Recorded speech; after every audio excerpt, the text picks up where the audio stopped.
దివాషం రాజేశ్వరరావు గారు లాంటి పెద్దలతో పరిచయం ఉన్నటువంటి రచయిత ఆయన యొక్క సర్వ రచనల సంకలనాన్ని వారి అబ్బాయి బెహ్రా సత్యనారాయణమూర్తి గారు ఇక్కడ ఉన్నారు, అలాగే బెహ్రా ఎర్రంరాజు గారు వెనకాల ఉన్నారు. వీరిద్దరూ కూడాను వారి రచనల్ని సుమారుగా 30 ఏళ్ల తర్వాత వీటిని సంకలనంగా తీసుకొచ్చి ఒక యజ్ఞంలా దీన్ని అందరికీ కూడా ప్రాచుర్యంలోకి తీసుకురావడానికి చాలా సర్వదా ప్రయత్నాలు చేస్తున్నారు. అందులో భాగంగానే అభ్యుదయ రచయితల సంఘం విశాఖ జిల్లా శాఖ కూడా ఈ రోజున ఆ మంచి పుస్తకాన్ని మనందరి పెద్దలకి కూడా, మీ అందరి పెద్దలకి కూడా పరిచయం చేయడం కోసం దాంట్లో ప్రచురితమైన మంచి కథలున్నాయి, నవలికలున్నాయి. వాటన్నిటినీ కూడా మీ అందరికీ తెలియజేయాలని కోరుకుంటూ ఆ ఉత్సాహంతో మేమందరం కూడా ఈరోజు ఈ కార్యక్రమానికి సాదరంగా ఆహ్వానం పలుకుతున్నాం. ఈ కార్యక్రమానికి ఈరోజు ముఖ్య అతిథిగా ప్రముఖ ఎడిటర్, లీడర్ దినపత్రిక, అలాగే వారు అధ్యక్షులు రైటర్స్ అకాడమీ విశాఖపట్నం శ్రీ వివి రమణమూర్తి గారు మన మధ్య ఉన్నారు. వారు మనకి ఈ రోజున ముఖ్య అతిథిగా ఈ కార్యక్రమానికి విచ్చేసి ఉన్నారు. వారిని ఈ కార్యక్రమానికి సాదరంగా ఆహ్వానిస్తున్నాం.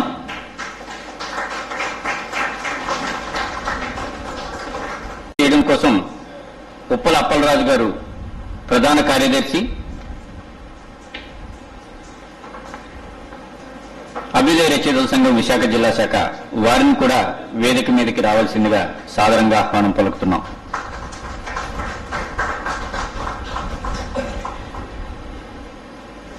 ఈ పుస్తకాన్ని ఈ రోజున చక్కనైన విశ్లేషణ, వారి యొక్క అనుభవాలను జోడించి చెప్పడానికి మన మధ్య ముగ్గురు స్కాలర్లీ పర్సన్స్ ఉన్నారు.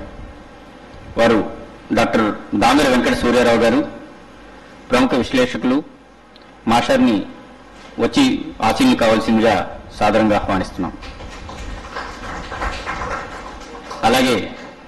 శ్రీ జయంతి ప్రకాష్ శర్మ, సంపాదకులు, కథామంజరి అంతర్జాల పత్రిక, వారిని ఆహ్వానిస్తున్నాం. తర్వాత మా ఉపాధ్యక్షులు అరసం విశాఖ జిల్లా శాఖ శ్రీ సర్వసిద్ధి హనుమంతరావు గారు, ప్రముఖ కథా రచయిత, వారిని కూడా వేదిక మీదకి రావాల్సిందిగా కోరుతున్నాం. తర్వాత ఈ ఒక సంవత్సర కాలం నుంచి ఈ మధ్యతరగతి మందహాసం ఒక రకమైన యజ్ఞం జరుగుతోంది.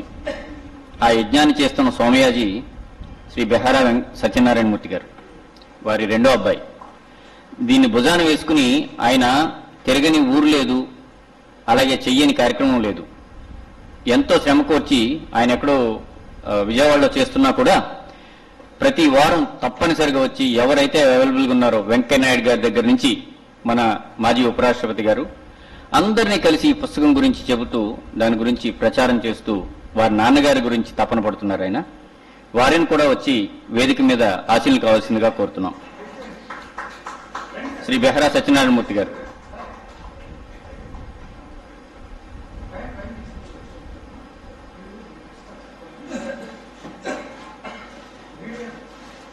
ఈ కార్యక్రమాన్ని ఫర్దర్గా నడిపించవలసిందిగా కార్యక్రమ సమన్వయకర్త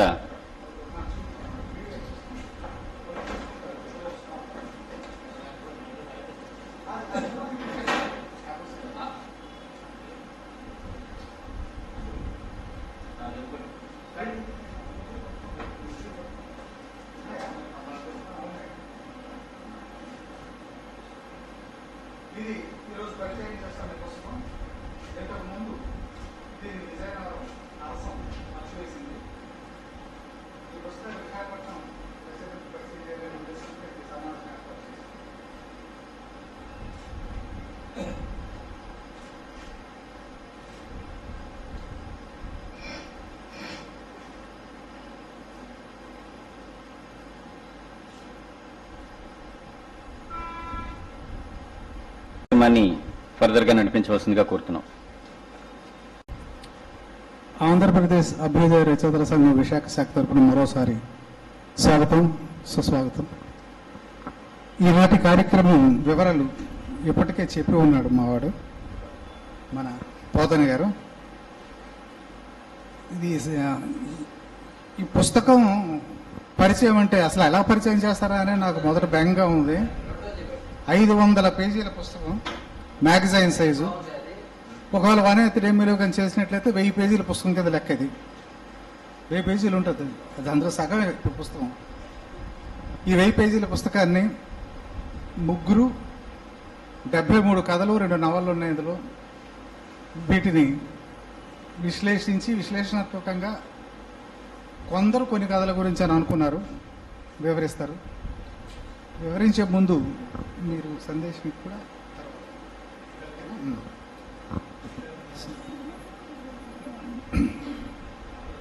ఈ బెహరా వెంకట సుబ్బారావు గారు దాదాపు 30 ఏళ్ల క్రితం గతించిపోయారు. ఆయన సుమారు 200 కథలు, ఇంకా సీరియల్స్, నవలలు ఇవన్నీ రాసినప్పటికీ అందులో 73 కథల్ని 2 నవలని సేకరించి వారి అబ్బాయి బెహరా సత్యనారాయణమూర్తి గారు చాలా కష్టపడి చాలా కృషి చేసి అన్నిటికీ మించి ఈ కాలంలో పుస్తకాల కోసం లక్షలు వెచ్చించి, అదేం చిన్న పుస్తకం 500 పేజీలు ఆ సైజులో అంటే 3-4 లక్షలు అవుతుంది ఖర్చు. లక్షలు వెచ్చించి తన తండ్రి కోసం, తన తండ్రి కథలు మూలం ఉండిపోకుండా సాహిత్యంలోకి రావాలని, అంత గొప్ప సాహిత్య సంపదని మిగతా వాళ్ళందరికీ పంచిపెట్టాలని ఇప్పుడే చెప్పాడు. టాప్ టు పోతం ఎంత పెద్దవారి నుంచి వెంకయ్యనాయుడు నుంచి అన్నారు, వెంకయ్యనాయుడు నుంచి చిట్టచివరి విశాఖపట్నంలోని సామాన్య రచయితల వరకు తెలియజేస్తూ అందరికీ పంచిపెడుతూ వస్తున్నారు. ఆయన చాలా గొప్ప విషయం. ఇలాంటి కొడుకు ఉండడం ఆయన గొప్ప అదృష్టం. ముందు కార్యక్రమం మొదలుపెట్టే ముందు ఆయన 2 మాటలు మాట్లాడతారు. ఆయన అభిప్రాయం విని తర్వాత కార్యక్రమంలోకి వెళ్దాం మనం. సత్యనారాయణమూర్తి గారు. నమస్కారం అండి. సభకు విచ్చేసిన ఎందరో పెద్దలు ఉన్నారు, వారందరికీ నేను నమస్కారం. అలాగే నాన్నగారి కథ మన జూన్ 29 విజయనగరంలో విడుదల చేయడం జరిగిందండి. ఎందుకంటే విజయనగరంలో ఎక్కువ కాలం పనిచేయడం వల్ల అక్కడ మిత్రులందరూ రావడానికి అనుకూలంగా చేశాం. కానీ నాన్నగారు స్టార్టింగ్లో విద్యాభ్యాసం ఒక 10 సంవత్సరాల పాటు విశాఖపట్నం, అనకాపల్లి ప్రాంతాల్లోనే పనిచేశారండి. అందువల్ల విశాఖపట్నంలో కూడా ఈ పుస్తకాన్ని అందరికీ పరిచయం చేయాలి అనే ఉద్దేశాన్ని చెప్పగానే మిత్రులు బస్సు పోతన గారు తప్పకుండా అండి మనం ఇక్కడ చేద్దాము, విశాఖపట్నంలో మన అభ్యుదయ రచయిత సంఘం దాంట్లోనే చేద్దామని ఆయన పూనుకోవడంతో నెమ్మదిగా ఇప్పుడు దొరికిందండి. అలాగే యాక్చువల్గా ఈ సాహిత్య రంగంలో నేను ఇంకా నాకే అనుభవం లేదు, ఏమీ లేదండి. పెద్దల్ని కలిగిగానే నేను కలిసిన పెద్దలందరూ కూడా నన్ను ఎంతో ప్రోత్సహించారండి. ద్విభాషణ రాజేశ్వరరావు గారు, ఇక్కడ వినయభూషణ్ రావు గారు, ఇక చాలామంది మిత్రులు పెద్దలు అందరూ నేను ప్రోత్సహించారండి. అలాగే ఒక మీటింగ్ పెట్టుకుందండి పరిచయ సభ అనగానే నాకు జేపీ శర్మ గారు ఆయన బెంగళూరులో ఉన్న ప్రోగ్రామ్ని కట్ షాట్ చేసుకుని ఈ కార్యక్రమానికి అందుబాటులో ఉండేందుకు వీలుగా వచ్చారండి. అలాగే మన హనుమంతరావు గారు, మన అప్పలరాజు గారు కూడా మనకి సహకరించారండి. అలాగే రమణమూర్తి గారిని నేను ఫోన్ చేయడానికి కొంచెం సంశయించాను. ఎక్కువ సమయం లేదు కదా, ఆయన ఎలా పిలుద్దామని సంశయిస్తే సరే దామర సూర్యారావు గారు ఫోన్ చేస్తాను కాదనలేరనే ఉద్దేశంతో ఒకసారి మీరు ఫోన్ చేయండి అని వారిని నేను రిక్వెస్ట్ చేయడం జరిగింది. వారు ఫోన్ చేశారు, మీరు కాదనలేపారు. ఆ విధంగా సభాముఖంగా రమణమూర్తి గారికి కూడా నేను కృతజ్ఞతలు తెలుపుకుంటున్నాను. అలాగే ఇప్పుడు నాన్నగారు బెహరా వెంకట సుబ్బారావు గారి రచనల గురించి నాకు ఎంతో ప్రోత్సహిస్తున్న వినయభూషణ్ రావు గారు ఇక్కడ ఉన్నారు, చాలా సంతోషంగా ఉంది. మన ద్విభాషణ రాజేశ్వరరావు గారు ఇక్కడ ఉన్నారు, నాన్నగారు సమకాలికులు, వారు ఇక్కడ ఉన్నారు, నాకు చాలా సంతోషంగా ఉంది. అందరికంటే ముఖ్యమైనది కోరిమిల్లి వెంకటేశ్వరరావు గారు. సార్ ఒకసారి మీరు నించోండి సార్. కోరిమిల్లి వెంకటేశ్వరరావు నాన్నగారితో కలిసి చదువుకున్నారండి.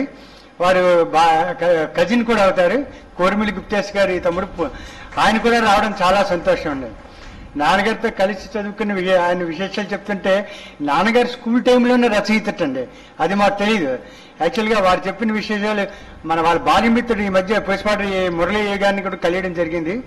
వారు కూడా చెప్పారండి స్కూల్లో చదువుతున్నప్పుడు అప్పట్లో చిత్రగుప్త అని ఒక మ్యాగజైన్ వచ్చేదిటండి. చిత్రగుప్త బేర సుబ్బారావు అండి, కాళీపట్నం సుబ్బారావు గారికి చెప్తాను. చిత్రగుప్త అని మ్యాగజైన్ వచ్చిందండి.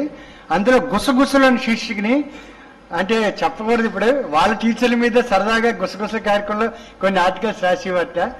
సో అది కూడా అప్పుడంటే స్కూల్ 10వ తరగతి నుంచి ఆయన రచనలు ప్రారంభించారండి. అలాగే అవుతూ మాకు పెద్దగా తెలియదండి, ఆ టైంలో చదివేవాళ్ళం కానీ కథల మీద అంత అవగాహన లేని వయసు మాకు. నాన్నగారు చివరి రోజుల్లో అనుకునేవారు కాళీపట్నం రామారావు మేషారి కథానిలయంలో ఒక పుస్తకం మనం విడుదల చేద్దామని కోరిక ఉండేదండి. కానీ ఆయన కోరిక తీరకుండానే ఆయన చనిపోవడం జరిగింది.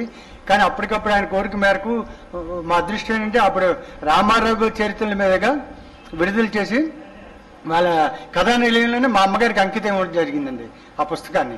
అది మా అదృష్టంగా భావిస్తున్నాము. ఇక నాన్నగారి విషయానికి వస్తే బెహరా సత్యనారాయణ విజయలక్ష్మి దంపతులకి తూర్పుగోదావరి జిల్లా పిడపత్తులు జన్మించారండి. అలాగే కొత్త వలస వారికి విశాఖపట్నంతో చాలా అనుబంధం ఉంది. వాళ్ళు 10వ తరగతి నుంచి సుమారుగా విశాఖపట్నం జిల్లాలోనే చదువుకున్నారు. విశాఖపట్నం వీరభద్రపురం గ్రామం కరణం గారు సన్యాసరాజు గారి అమ్మాయి గౌరీకాంతం అంటే మా అమ్మగారిని వివాహం చేస్తుంది. కొత్త వలస పరిసర ప్రాంతాలు ఇక్కడే ఉన్నారండి. ఉద్యోగం కూడా అనకాపల్లిలో మొదలుపెట్టారు. రిటైర్మెంట్ కూడా కొత్త వలసలోనే జరిగిందండి. నేను పుట్టడం కూడా కొత్త వలసలో విశాఖపట్నంలో ఉండగా లక్ష్మీ టాకీస్ దగ్గర వాళ్ళు ఉండగా నేను జన్మించాను. సో విశాఖపట్నంతో చాలా అనుభవం ఉంది నాన్నగారికి.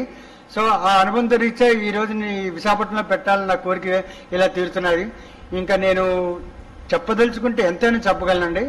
కానీ నేను చెప్పడం కంటే విద్యులు పెద్దవాళ్ళు పుస్తకం గురించి మాట్లాడాలని నా కోరిక అండి. నాన్నగారి కథల్లో ముఖ్యంగా చెప్పాలంటే నాకు తెలియదండి, వారికి ఉత్తరాంధ్ర యాస చాలా బాగా కనిపిస్తుంది. నాన్నగారి కథలో ఉత్తరాంధ్ర యాస కనిపిస్తుంది. అలాగే సామాజికంగా అణగారిన వర్గాల్లో ఉన్న నీతి నిజాయితీ విలువలను చాలా కథల్లో ఆయన చెప్పారండి. అలాగే రిజర్వేషన్ సమస్య గురించి కొన్ని కథలు రాశారు. స్త్రీలు పలు సందర్భాల్లో వాళ్ళ ప్రవర్తన గురించి సరదాగా రాశారు. రాజకీయాలు చొప్పించారు, హాస్యం చొప్పించారు, కార్యాలయాల్లో జరిగే పని విధానాన్ని కూడా చెప్పారు. అలాగే చెప్పుకుంటూ పోతే వాట్ నాట్ మానవత్వ విలువలు, మానవ సంబంధాలు, సామాజిక సమస్యలు, వరకట్నం, అవినీతి, మద్యపానం వలన వచ్చే అనర్థాలు, ఇలా చాలా సమస్యల మీద ఆయన ప్రతిబింబిస్తాను నేను కథలన్నీను. ఇలా ఆయన విశాఖపట్నంలో కొత్త వలసలోనే ఆయన మరణించడం కూడా జరిగిందండి. విశాఖపట్నం మాధవరావులో ఉండగా మరణించారండి ఆయన మరణం కూడా విశాఖపట్నంలోనే జరిగింది. సో ఆ అనుబంధం విశాఖపట్నంతో ఆయన అనుబంధం అలా ఉందండి. ఇంకా నేను నా చదువు కూడా నేను ఇంటర్మీడియట్ అది ఇక్కడ చదువుకున్నాను. నాన్నగారికి ఎర్రంరాజు సత్యవాణి 14 నాతో పాటు ఉన్నారని సంతానం. మేము వాళ్ళిద్దరూ రాలేపారు, హైదరాబాద్లో ఉన్నారు. మా బ్రదర్ ఎర్రంరాజు ఉన్నారు ఇక్కడ. చాలా సంతోషంగా ఉందండి. ఇంకా నేను విరమించుకుంటానండి, ఎందుకంటే నేను గంట మాట్లాడగలను. కానీ నేను కంటే పెద్దలు మాట్లాడాలి, వాళ్ళు వినాలని. వారికి మరోసారి ధన్యవాదాలు తెలుపుకుంటూ నేను ఉంటానండి. నమస్కారం అండి. 60 కన్నా ఎక్కువ అందరూ 70లో ఉన్నవాళ్ళు మీలాంటి కొడుకులు ఉండాలని కోరుకుంటారు అందరూ. చాలా ఆనందంగా ఉంది నాకు. ఇక నెక్స్ట్ సెషన్ మనం 1 గంట వరకు ఇక్కడ ఉండొచ్చును, మాట్లాడుకోవచ్చు. ముగ్గురు ముఖ్యంగా ఈ కథల గురించి విశ్లేషిస్తారు. విశ్లేషించే వాళ్ళకే టైంను వదిలిపెట్టేస్తున్నాను. ముగ్గురు పంచుకోండి. 20 నుంచి 25 నిమిషాలు మాట్లాడితే మిగిలిన ఆ కొద్దిసేపట్లో మన ముఖ్య అతిథి సందేశం ఉంటుంది. సో మిమ్మల్ని నేను లేచి నిలబడి ఆగండి అనకుండా మీరే టైం చూసుకోండి. ఇప్పుడు 10 నిమిషాలు తక్కువ 11 అయింది. ఆ 10 నిమిషాలు మాకు వదిలేసి మిగతా విషయం మీరు మాట్లాడుకుంటే సంతోషం. మొదటిగా దామెర వెంకట సూర్యారావు గారు, డాక్టర్ దామెర వెంకట సూర్యారావు గారు ప్రముఖ విశ్లేషకులు, మనకి లైబ్రరీ కార్యదర్శి. లైబ్రరీలో కార్యక్రమాలకు ఆల్మోస్ట్ అన్ని కార్యక్రమాల్లోనూ ఆయన పాల్గొంటూ ఉంటారు. మీకు బాగా తెలుసు కాబట్టి నేను ప్రత్యేకంగా పరిచయం చేయవలసిన అవసరం లేదు. ఈ కథల గురించి ఆయన ఏమనుకున్నారో, ఎలా ఫీల్ అయ్యారో చెప్తారు.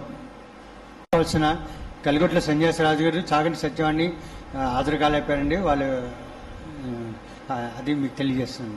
రావాల్సింది రాలేకపోయారు. పైన సభలో దిగున ఉన్నటువంటి సాహితీ మిత్రులందరికీ నమస్కారం. లోకంలో మనిషి తీర్చుకోవాల్సిన రుణాల్లో ఒకటి పితృరుణం. ఆ రుణం నుంచి సార్థకంగా విముక్తులవుతున్నారు బిఎస్ మూర్తి గారు, సత్యనారాయణ మూర్తి గారు.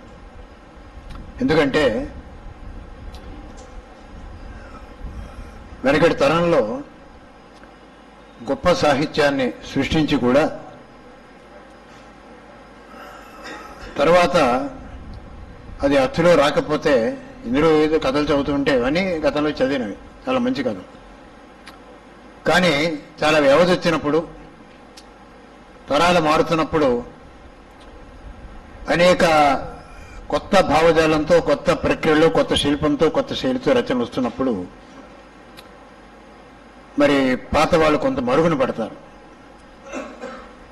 అలాంటి అవకాశం లేకుండా ఆ కథల్ని, ఆ మంచి కథల్ని మళ్ళీ మన మధ్యకి ఇవాళ వారు తీసుకొచ్చి వారి తండ్రి గారి రుణం తీర్చుకోవడమే కాకుండా తెలుగు కథా సాహిత్యానికి ఒక విలువైనటువంటి అపూర్వమైనటువంటి కానుకను ఈ తరంలో అందించారు సత్యనారాయణమూర్తి గారు. వారికి ధన్యవాదాలు. మధ్యతరగతి మందహాసం ఇది నిజానికి మామూలుగా నారాయణ రెడ్డి గారి కవితా సంపుటి ఈ పేరు ఒకప్పుడు ప్రారంభ దశలో. ఇందులో బెహరాజు వెంకట సుబ్బారావు గారు లోకంలో అంటే ఏదో ఒక సిద్ధాంతానికి, భావజాలానికి, కొన్ని ఆలోచన విధానానికి అంటిపెట్టుకుని ఆ పరిధిలోనే భ్రమిస్తూ రాసే వర్గం ఉంటుంది. అలా కొన్ని పద్ధతులు ఉన్నాయి. అది సంప్రదాయం కావచ్చు, మార్క్సిజం కావచ్చు, ఇంకోటి కావచ్చు, స్త్రీవాదం కావచ్చు, రకరకాల వాదాలు.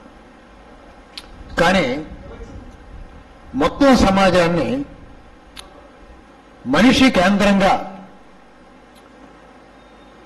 నీతి, న్యాయం, మానవత్వం అనే దృష్టితో మానవీయ విలువల కోణంలోంచి చూసి సమాజంలో మనుషుల స్వభావాన్ని అంచనా వేసి తన కథల్లో దాన్ని చక్కగా చిత్రించారు బెహ్రా గారు. అందుకే ఇందులో అంటే అన్ని కథలు మొత్తం అందరూ చదివితే కొన్ని బాగా ఉన్నాయనుకున్న కథలు, అన్ని కథలు బాగున్నప్పటికీ కొన్ని ఇంత కడివడి పాలపై ఒక్కింత మేఘలు పేరినట్లుగా ఆ మేఘలు లాంటి కథలు అందరూ పట్టుకుంటారు కనుక వారు డివైడ్ చేశారు. సరే, నాకు నా భాగానికి వచ్చిన కథల్లో అన్ని కథల్లో, చాలా కథల్లో హ్యూమన్ ఎలిమెంట్, మానవీయ విలువలు ఉన్నాయి. ఇక మరో రకం ప్రభుత్వ కార్యాలయాలు. ఆయన పోస్ట్ మాస్టర్గా పనిచేశారు. ప్రభుత్వ కార్యాలయ వ్యవస్థ, అందులో ఉండేటువంటి రకరకాల మనుషులు, ఆ జాప్యాలు, రెట్టేపిజం అంటాం. అక్కడ జరిగేటువంటి మంచి చెడు, ప్రతి చోట మంచి వాళ్ళు చెడు వాళ్ళు ఉంటారు. ఇక మరొకటి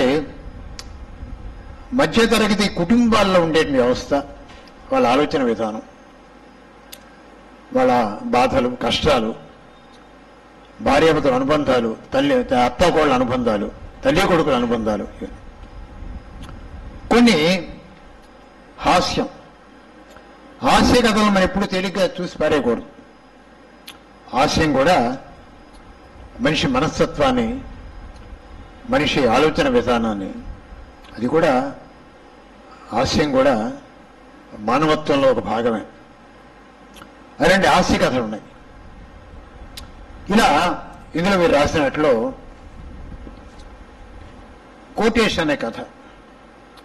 మనం రైల్లో ప్రయాణం చేసేటప్పుడు రకరకాల అమ్మకానికి వస్తుంటారు. రైలు గేట్ పడినప్పుడు కానీ ఇంకెక్కడే కానీ. అలా ఎక్కువసేపు బండి ఆగిపోయింది అంటే బస్సులు అయినప్పుడు కూడా, రైలు గేట్ పెట్టినప్పుడు బస్సులు అవుతాయి, బస్సులు వాళ్ళకి అదే జీవనోపాధి. ఆ కోటేష్ అన్నవాడు బండి అయిపోయింది, ఏవో పట్టుకొచ్చి అమ్ముతున్నాడు. పకోడీలు అమ్మాడు, అయిపోయి ఇంకోటి అమ్మాడు తెచ్చాడు. ఇంకా మరో బండి అక్కడైతే ప్రమాదం చేసి గూడ్స్ అయిపోయింది, కానీ ప్యాసింజర్ ట్రైన్లు అయిపోయి ఇక్కడ వెళ్ళి తల్లికి పురమాయించాడు, తండ్రి పురమాయించాడు వేగం వస్తువులు తయారు చేయమని. కానీ సరుకులు లేవు. షావుకారు చాలా డబ్బు బాకీ పడ్డాడు. ఆ డబ్బు ఇస్తే తిరిగి ఇవ్వడు. వెళ్ళాడు, బతిమాలుకున్నాడు. ఇప్పుడు వెళ్ళి అమ్మేకి ఇస్తాను, ఆమె అమ్మకం లేకపోతే మీరు కూడా నాతో స్టేషన్కి రండి, ప్లాట్ఫామ్ మీద అమ్మేగినట్టు మీకు డబ్బు ఇచ్చేస్తాను. ప్లాట్ఫామ్ మీదే పోయి పెట్టారు, అక్కడే వంటకాలు చేస్తున్నారు, పకోడీలు, గారెలు వేస్తున్నారు. టక్కడక్క లోపలికి వెళ్తున్నాడు, అమ్మేస్తున్నాడు, డబ్బులు వచ్చేస్తున్నాయి. షావుకారు కూడా వచ్చాడు. ట్రైన్ కదిలిపోతుంది, ఇంకా అమ్మాలి, డబ్బులు ఇస్తున్నారు. ఆ తాపత్రయంలో కదిలిపోయిన ట్రైన్లో దిగాడు. ట్రైన్ కింద పడిపోయి చచ్చిపోయాడు. చేతిలో షావుకారికి ఇవ్వాల్సిన బాకీ డబ్బులున్నాయి, రక్తం తడిసిపోయి షావుకారి డబ్బులు తీసుకోండి అని ఆ క్షణంలో కూడా చెయ్యి మాత్రం బయటకు వచ్చింది, ఆ డబ్బులు ఇచ్చేసాడు. అంటే పేదవాళ్ళలో కూడా ఏ రోజుకు ఆ రోజు రైల్వే ప్లాట్ఫామ్ మీద సరుకులు అమ్మే వాళ్ళు కూడా నిజాయితీ చూస్తుంటే కొంతమంది. అంటే రెండు రకాలు, బస్సు రైలు కదిలిపోతున్నప్పుడు కొందరు వస్తువులు కొంటారు, అది కదిలిపోతే డబ్బు ఇవ్వడు, వీడు గొప్పవాడు. ఒక్కోసారి అట్టి ఇటు అవుతుంది, వాడి చిల్లర ఇవ్వడం. కాబట్టి వీళ్ళు నిజాయితీ, వాడి నిజాయితీ, రకరకాల అనుభవాలు అటు ఉంటాయి ఇటు ఉంటాయి. ఇక్కడ ఆ కొరియర్స్లో ఉండే నిజాయితీని అద్భుతంగా చిత్రించారు కథనం. అలాగే మరి మానవత్వం ప్రభుత్వ కార్యాలయం ఎలా ఉంటుందంటే, అదే ఆఫీసులో పనిచేసి వాడు రిటైర్ అయిపోయి మళ్ళీ వీడిని వాళ్ళు బాధపడుతుంటారు. ఒక పక్క మరొక ఆఫీసులో పనిచేస్తున్న వాడిని వచ్చినా కూడా వాడికి కావాల్సిన శాంక్షన్ ఇబ్బంది పెడుతుంటారు. ఈ ఆఫీసులో యూనియన్లు, ఒక యూనియన్ వాడు పిఎఫ్ కో దేనికో అప్లికేషన్ పెడితే రెండో యూనియన్ వాడు అధికారిగా ఉండి వాడు తొక్కేస్తాడు. ఇలాంటివి జరుగుతుంటాయి.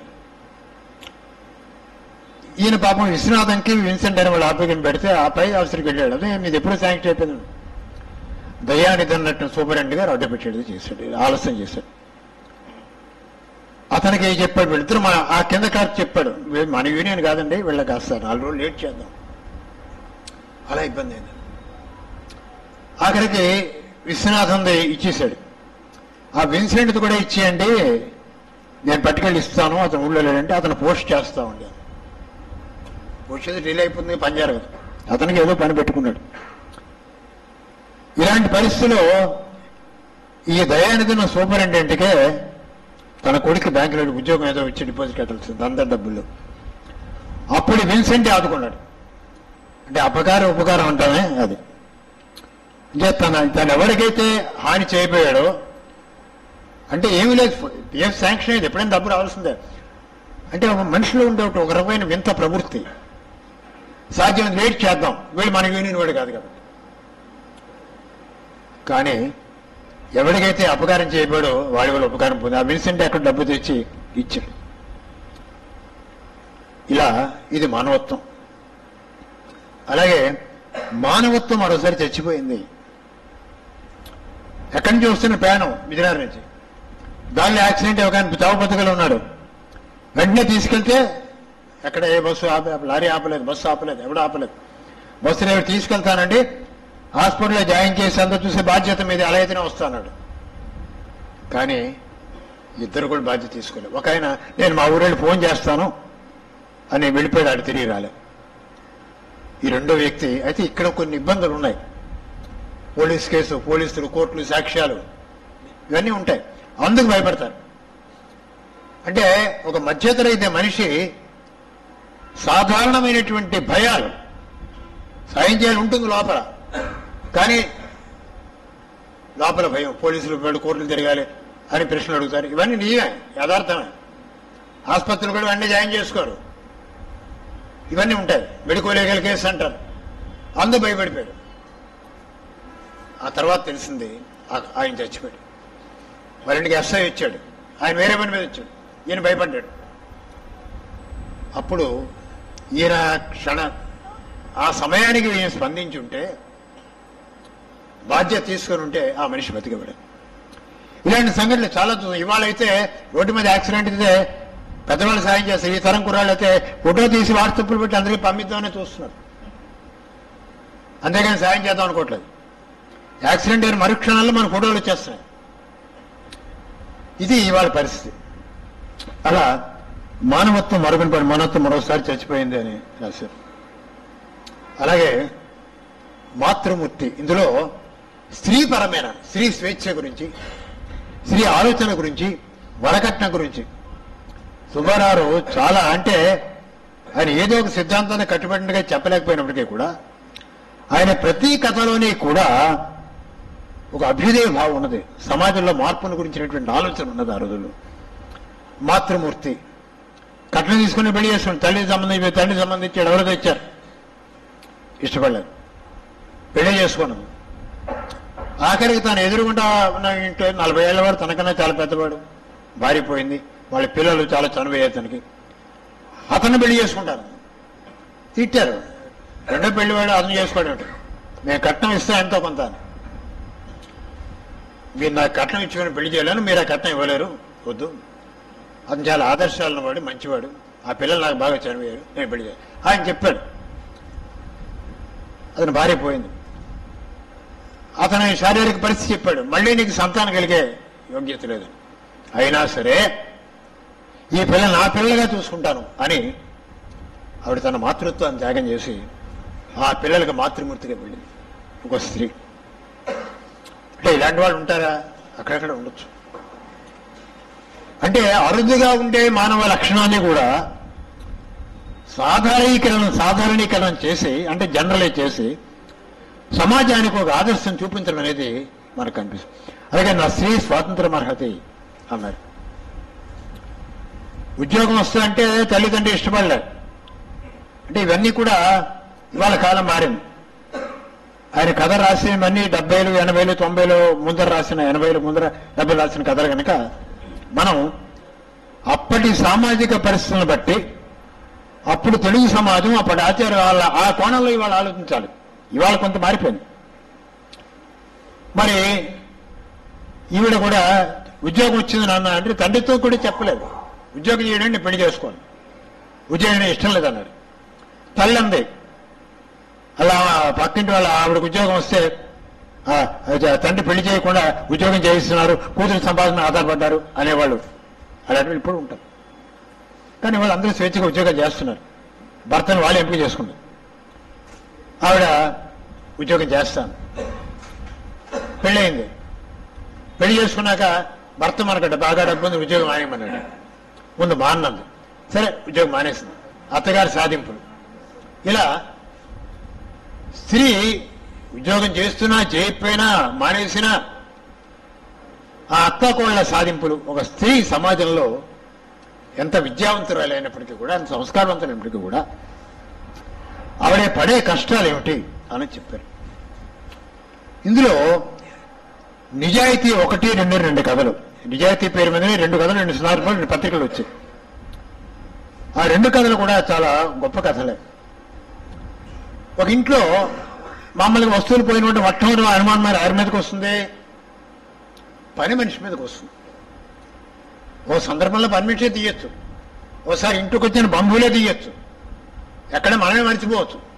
పని మనిషి, ఆ పని మనిషి చాలా హడావిడి పెట్టి కేకలు పెట్టి రోడ్డు అంతా చూసి నిండి పనికి రాలేదు, ఎవరిని పనికి వెళ్ళడం లేదు. కొనాలు పోయేకొచ్చి మా కుర్రాడు పొరపాటున మీ గిన్నె తెచ్చాడండి అని ఇచ్చేస్తుంది. ఆ దొంగతనం వీడు అనుకున్నారు, వెండి గిన్నె ఏదో. ఆ తర్వాత నాకు డబ్బు కావాలి, అది అడిగింది, వీడిచ్చింది. ఆ తర్వాత చాలా డబ్బు పోయింది. భర్త ఇంట్లో తెచ్చి డబ్బు పెడితే డబ్బు పోయింది. పని వెంట మళ్ళీ అడగలేరు, ఎలా పోయింది? బట్టలు చాకలికి వేస్తారు, ఆ చాకలిని తిడుతూ ఉండారు, వీడు బట్టలు అధిగించుకుంటాడు, బట్టలు సరిగ్గా వచ్చాడు. ఆ చాకలే చాలా డబ్బు, అది 1000 డబ్బు. ఆడ అయ్యగారు బట్టలు ఉండిపోయిందని డబ్బు తెచ్చి ఇచ్చాడు. అక్కడ పని మనిషిలో నిజాయితీ లేదు, ఇక్కడ బట్టలు ఉతికే రజకుల్లో నిజాయితీ ఉంది. అలాగే నిజాయితీ ఇంకో కథ. అంటే పేదవాడు బస్సు ఎక్కుతున్నారు, బస్సు ఎక్కుతుంటే పాపం ఈయన బస్సు రాలే, ఇద్దరు కూడా ఎవరో ఎక్కారు. ఓ ముష్టివాడు ఉన్నాడు, వాడిని డబ్బులు ఇవ్వకుండా వీడి చేతులు పోయారు, బస్సు ఎక్కారు. వాళ్ళు బ్యాగ్ ఒకటి వదిలేస్తే వీడు కదులుతున్న బస్సు దగ్గరికి వెళ్ళి బస్సు అందించాడు. అందించి చూసారా బాబు నేను బాగా ఇచ్చేసాను అన్నాడు. అవును నేను పక్కన చూస్తున్నావు కదా, లేకపోతే నువ్వు కాజేసేవాడు అందుకే ఇచ్చామన్నాడు. ఆ ముష్టివాడిని చేదరించుకున్నాడు. వీడు వెళ్ళే బస్సు వచ్చింది, ఈ మధ్యతరగతి పెద్ద మనిషి వెళ్ళే బస్సు వచ్చింది. ఆ బస్సు ఎక్కుతున్నప్పుడు పర్సు దొరికింది, అందులో అడ్రస్ ఉంది, సుధాకర్ ఆంధ్ర బ్యాంక్. శుభ్రంగా జైలు పెట్టిస్తున్నాడు. నా బట్టలు మాసిపోయి బట్టలు లేవు, బట్టలు కుట్టించుకుంటాను. ఇంటికి వెళ్ళాడు. ఇంటికి వెళ్ళిన తర్వాత జాగ్రత్తగా భార్య కొడుకు అందరూ మౌనంగా ఉన్నారు. ఏమిటి అంటే ఇప్పుడు చెప్పాడు, మన అబ్బాయి బస్సు ఎక్కాడు, పర్సు పోయింది అని. అయ్యో నాకు దొరికింది అనుకున్నాడు, అది చెప్పలే. ఈ లోపల ఎవరో ఆ సుధాకర్ నాడు వచ్చాడు, నేను ఆంధ్ర బ్యాంక్ సుధాకర్ నాడు వచ్చాడు. ఈయన గౌరవ, అయ్యో ఎలా తెరిపోయి నా దగ్గర ఉన్నది, ఈ డబ్బులు పడిపోతాడేమో. మా తమ్ముడికి బ్యాంకులో పర్సు దొరికిందట, అందులో అడ్రస్ ఉంది, మీ అబ్బాయిది. అప్పుడైనా నీ పర్సు నా దొరికిందని చెప్పలేకపోయాడు, తేలికుంటుందని చెప్పలేదు. అంటే అన్నగారిది తమ్ముడిది ఇద్దరు, అన్నగారిదేమో డబ్బులు ఈయన కొట్టేశాడు, పోయిందని పర్సు. తమ్ముడి పర్సు, ఈయన కొడుకు పర్సు వాళ్ళ తమ్ముడు దొరికితే అని తెచ్చి ఇచ్చాడు. ఇది నిజాయితీ. ముష్టివాడిని నమ్మలేదు. ఈయనేమో అంతకని చదువుకున్నవాడు, ఉద్యోగం చేస్తున్నవాడు, పెద్ద మనిషి, ఈయన దొంగతనం చేశాడు. అలా అంటే నీతి నిజాయితీ అనేది చదువు వల్ల లేకపోతే మరొక సామాజిక స్థాయి వల్ల కాకుండా వ్యక్తిగతమైన గుణంలో ఉంటుంది అనేది చెప్పడం ఆయన ఉద్దేశం. అలాగే ఇందులో నదీనాం సాగరోగతి, చాలా సున్నితమైన రిజర్వేషన్ల సమస్యను ఇందులో చిత్రించారు.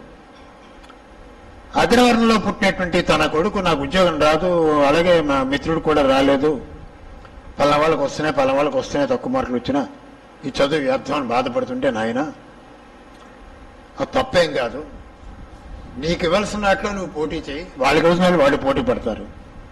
ఓ తండ్రికి 4 కొడుకులు ఉంటే ఎవరు కాస్త వెనకబడితే వాళ్ళ మీద ఎక్కువ శ్రద్ధ వహిస్తాడు. అన్ని మొక్కల మధ్య కరివేపాకు ఉంటే అది సరిగ్గా పెరగకపోతే దాని మీద యజమాని శ్రద్ధ వహిస్తాడు. అది తప్పు కాదు, కనుక దాన్ని అపార్థం చేసుకోని చెప్పి అక్కడ సుదీర్ఘమైనటువంటి ప్రసంగం రాశారు.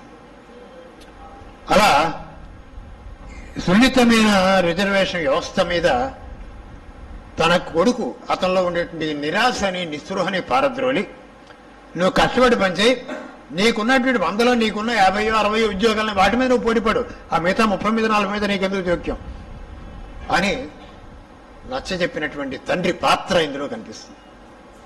అలా సామాజిక న్యాయాన్ని గురించి కూడా చెప్తూ ఆయన ఈ చక్కని కథ నదీనాం సాగరోగతి కాదు, ఇంకో కథ అది చెప్పాడు. నదీనాం సాగరోగతి ఏమిటంటే, ఇలాంటి కథ కాళీపట్టు రామారావు కూడా రాశారు. ఒక హరిజనుడి శవం ఎలా దహనం చేయాలి, ఎవడో ఎక్కడి నుంచో పక్కోడు వాడు వచ్చాడు, అంటే శవదహనం సమస్య ఇక్కడ. వాడి పేరు వెంకన్న, పలానా ఊరిలో వెంకన్న అని, వాడు తప్పకుండా దళితుడు హరిజనుడే. వాడి శవం ఎవరు మున్సబు కరణం అందరూ వచ్చారు, ఎవరు ముట్టుకోలేదు. ఏం చేస్తాం మరి, మన ఊళ్ళో చచ్చిపోయాడు, మనం దహనం చేయాలి, ఆ ఊరు వాళ్ళు ఏం ఊరు పడితే ఎవరు ముట్టుకుంటారు. ఆఖరికి కరణం గారు అబ్బాయి డాక్టర్ వచ్చాడు, రెండో కొడుకు వచ్చాడు, ఆ ఊళ్ళో కృష్ణాడు కుర్రాడు వచ్చాడు. యువకులు మాత్రం ఆ శవాన్ని ముట్టుకోవడం దగ్గరికి వెళ్తే వీళ్ళు పెద్దవాళ్ళు కాదంటున్నారు. అంటే ఎక్కడి నుంచో పక్కూరు నుంచి వచ్చిన హరిజనుడి యొక్క శవాన్ని మనం ముట్టుకోకూడదు, ఏం చేయాలి, అది సమస్య. అక్కడ చాలా చర్చ వచ్చింది. డాక్టర్ చెప్తాడు, నేను డాక్టర్ని, రోజు ఎన్నో శవాలు కోస్తుంటాం, శవం కోసినప్పుడు ఎవడిది ఏ రక్తం ఏ ఎముకలు వాడు ఎవడో మేము ఆలోచించాం. కాబట్టి తండ్రి ఎదిరించి కరణం గారి కొడుకు, ఆ తమ్ముడు, అలాగే ఆ ఊళ్ళో ఉండే కృష్ణాడు యువకుడు కూడా ఆ శవాన్ని తానే మోస్తూ దహనం చేశారు. ఆ యువకులను చూశాక అయితే అక్కడితో ఆపేరారు. సమాజంలో మార్పు రావాలి, పెద్దవాళ్ళు కూడా మార్పు రావాలి అనేది ప్రతి ఉద్దేశం. ఈ పెద్దవాళ్ళని ఊళ్ళో నుంచి వెలువేయడం కానీ, కుర్రాళ్ళని అసహించుకోవడం కానీ చేయకుండా మునసబు గారు, కరణం గారు, ప్రెసిడెంట్ గారు అందరూ కూడా మన కుర్రవాళ్ళు చేసింది సరైన అనే ఆలోచనతో వాళ్ళు కూడా వచ్చి చివరిలో ఆ ఊరేగింపులో పాల్గొన్నారు. అలా వాళ్ళు ఎలా పరివర్తన, నదీనాం సాగరవతి, నదులన్నీ సముద్రంలోకి వెళతాయి, ఎవడు చచ్చిపోయినా వెళ్ళేది అక్కడికే, శ్మశానానికే అనేటువంటి అద్భుతమైనటువంటి నీతిని అందులో చెప్పారు. ఇక ఒక నీతి కథ, ఇందులో ఒక నీతి ఇచ్చారు. పనస పండు అంటే ప్యాసింజర్ కూడా కాకరకాయంత కండక్టర్ లోకు అని.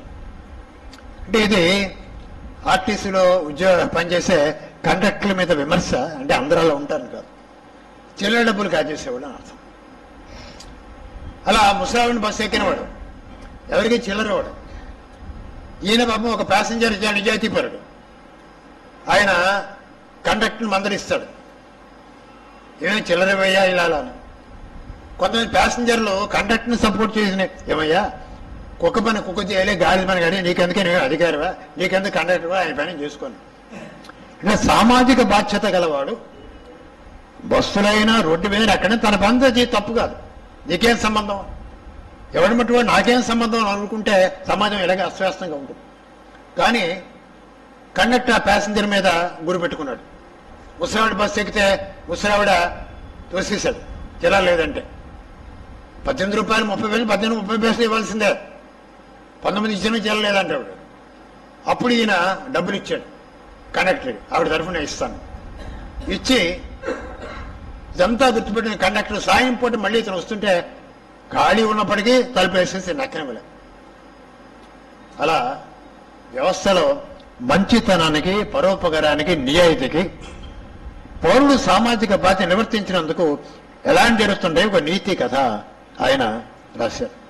అలాగే మరి లోకంలో ఆడవాళ్ళ మనస్తత్వం, అమ్మలకల కొన్ని హాస్యం ఉంది. మొక్కుబడి ఇక్కడ హాస్యం అని కాదు. మొక్కు తీర్చుకో, తండ్రి గారు ఎప్పుడో మొక్కున్నారు, ఆయన పోయాడు.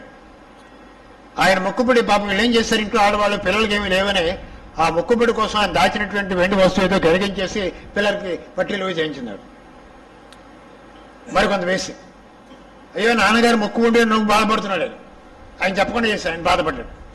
పిల్లలు తిరిగి ప్రయాణం పెట్టుకున్నారు. ప్రయాణం పెట్టుకుంటే ఏం చేశారంటే ఆ కూతురు పట్టీలు తీసేసి ఆ బంగారం చేయించింది కదా తండ్రి గారు మొక్కు, ఈయన అవి హుండీలు వేశారు. పోయి అనుకున్నారు. అప్పుడు నిజానికి తెలుసు తండ్రి గారు మొక్కుకున్నటువంటి ఏదో దాచాడో అది కరిగించి పట్టీలు చేయించారు కదా, ఈ పట్టీలు వేసారు, ఆ రకంగా మొక్కు చెల్లించుకున్నారు. ఇది కొంచెం మొక్కు చెల్లించుకోవడం అనేది కొంతమందికి మౌఢ్యంగా అనిపించవచ్చు. కానీ అక్కడ తండ్రి తండ్రి మీద గౌరవం. తండ్రి అనుకున్నాడే జరగలేదు ఆయన జీవితంలో తిరుపతి వెళ్ళలేకపోతే డబ్బులు లేక ఏదో రూపంలో ఆ వస్తువు కాకపోయినా ఆ వస్తువుతో చేసిన ఇంకో వస్తువు ద్వారా నేను తండ్రి గారి మొక్కు నేను చెల్లించాను అన్న తృప్తిని మిగిలింది. కొన్ని చక్కని హాస్యం. మా అమ్మగారు 3 లగేజ్ పట్టుకెళ్ళడం అంటే ఇప్పుడు అలా లేకపోయినా ఓ 40-50 ఏళ్ల క్రితానికి వెళితే పాతకాలం బామ్మలు మరచెంబులు లగేజీలు పట్టుకొని ట్రైన్లో అందరినీ ఒరే డాక్టర్ దగ్గర అనడం, ఇలాంటి మాటలు చాలా చక్కని హాస్యాన్ని, చాలా సజీవమైన భాష. ఒక కథ మనం చదువుతుంటే ఎంత హాయిగా మన కళ్ళ ముందు పాత్ర మాట్లాడుతున్నట్టుగా ఉంటుంది. రచనా శిల్పం అందు గొప్పగా అలాగా రాశారు. అలాగే ఓ సీతాపతి కథ. కొంతమంది ఏంటంటే వాళ్ళ ఉద్యోగంలో జరిగిన ప్రతి చిన్న విషయం కూడా చెప్తుంటారు. సీతాపతి చిన్న అధికారి, చిన్న ఉద్యోగ అకౌంటెంటే, అది పల్లవాడు ప్రావిడెంట్ ఫండ్ లోన్ పెట్టాడు, పల్లవాడి కింద కటింగ్ అవుతుంది, వాడికి నెల బోనస్ వచ్చింది, వాడికి ఆఫీసర్ గారిని మెమో ఇచ్చారు, ఆఫీసర్ గారు చివాట్లు పెట్టారు, అన్ని భారీ చెప్తారు. ఈ చిన్న ఊర్లో ట్రైబల్ ఏరియాలో ఒక కాలనీ, చిన్న ఊరు, 3 ఆఫీసులు ఉన్నాయి ఆ ప్రాంతంలో. ఈ ఆడవాళ్ళందరూ పని పట్ల కథలు చెప్పుకుంటారు. ఒక ఆవిడ ఇల్పు కానీ మిగతా వాళ్ళందరూ ఆవిడ మీద చెప్పుకోవడం, ఆవిడ 3 ఇలాగా అలా చెప్పుకోవడంలో పాపం ఒక ఉద్యోగస్తుడికి భార్య అడిగింది, ఏమండి మీరు ప్రావిడెంట్ ఫండ్ లోన్ పెట్టి డబ్బులు తీసుకున్నారు కదా, పిల్లలు ఉన్నారు కదా, వాళ్ళు చదువు సంఖ్య అక్కర్లేదా? నీకు ఎవరు చెప్పారు ఇదంతా తెలుసు అంటే ప్రావిడెంట్ ఫండ్ డబ్బులు మన పిల్లల కోసమే, పిల్లల చదువు కోసం దాచి వేరే వేస్తున్నాను చెప్పాడు. అప్పుడు ఈ సీతావతిని పిలిచి, ఏమయ్యా ఇలా నువ్వు చిన్న విషయాలు కూడా ఇంట్లో చెప్పడం వల్ల నీ భార్య గారి మీటింగ్ పెట్టి అందరికీ చెప్తుంది, దానివల్ల కుటుంబాలు చెదిరిపోతున్నాయి, కలహాలు వస్తున్నాయి అని చెప్తే అప్పటి నుంచి సీతాపతి గారి భార్యకి తలనొప్పి వచ్చేసింది. ఆవిడ కబుర్లు లేవు, కథలు చెప్పుకోవడానికి కథలు లేవు.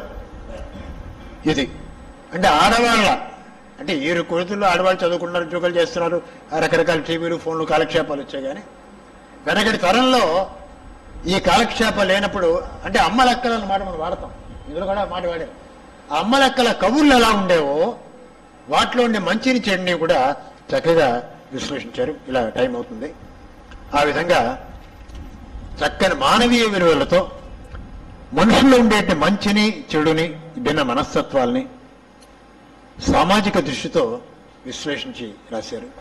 ఇలా ప్రతి కథ కూడా సమాజాన్ని ఒక ఎర్లియన్ జోన్స్ అని ఒక అప్పుడప్పుడు చెప్తుంటాను, ఒక ఆంగ్ల రచయిత అంటాడు, మంచి కథా రచయితకి కుక్క ముక్కులాంటి ముక్కు ఉండాలి, పాము చెవుల్లాంటి చెవులు ఉండాలి, గద చూపులాంటి చూపు ఉండాలి, అన్నిటికన్నా సమాజం పట్ల తోటి మనిషి పట్ల ఆర్ద్రమైన మనస్సు ఉండాలి.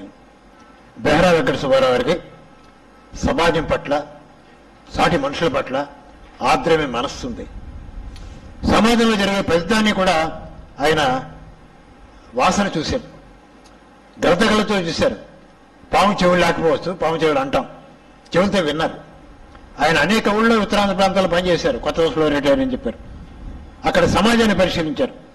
తాను సామాజికంగా అగ్రవర్ణానికి చెందిన కింద వర్ణాల పట్ల, కింద స్థాయిల పట్ల ఇంకా ఒక కథలో అయితే ఒకసారి తన రిక్షాలో తీసుకున్న రిక్షావాడి కుటుంబాన్ని గురించి విని వాడి కూతురు వ్యభిచారం వెళ్ళిపోయింది, వాడు కొడుకు నాశనం అయిపోయాడని చెప్పి వాళ్ళ ఇంటికి వెళ్ళి సానుభూతి చేసి వాళ్ళు సాయం కూడా చేశారు. అలా ప్రతి కథ కూడా కొన్ని హాస్య కథలు మినహాయిస్తే మానవీయమైన విలువలు, మనుషులు ఆర్ద్రత అద్భుతంగా కథలు ఆవిష్కరించారు. ధన్యవాదాలు.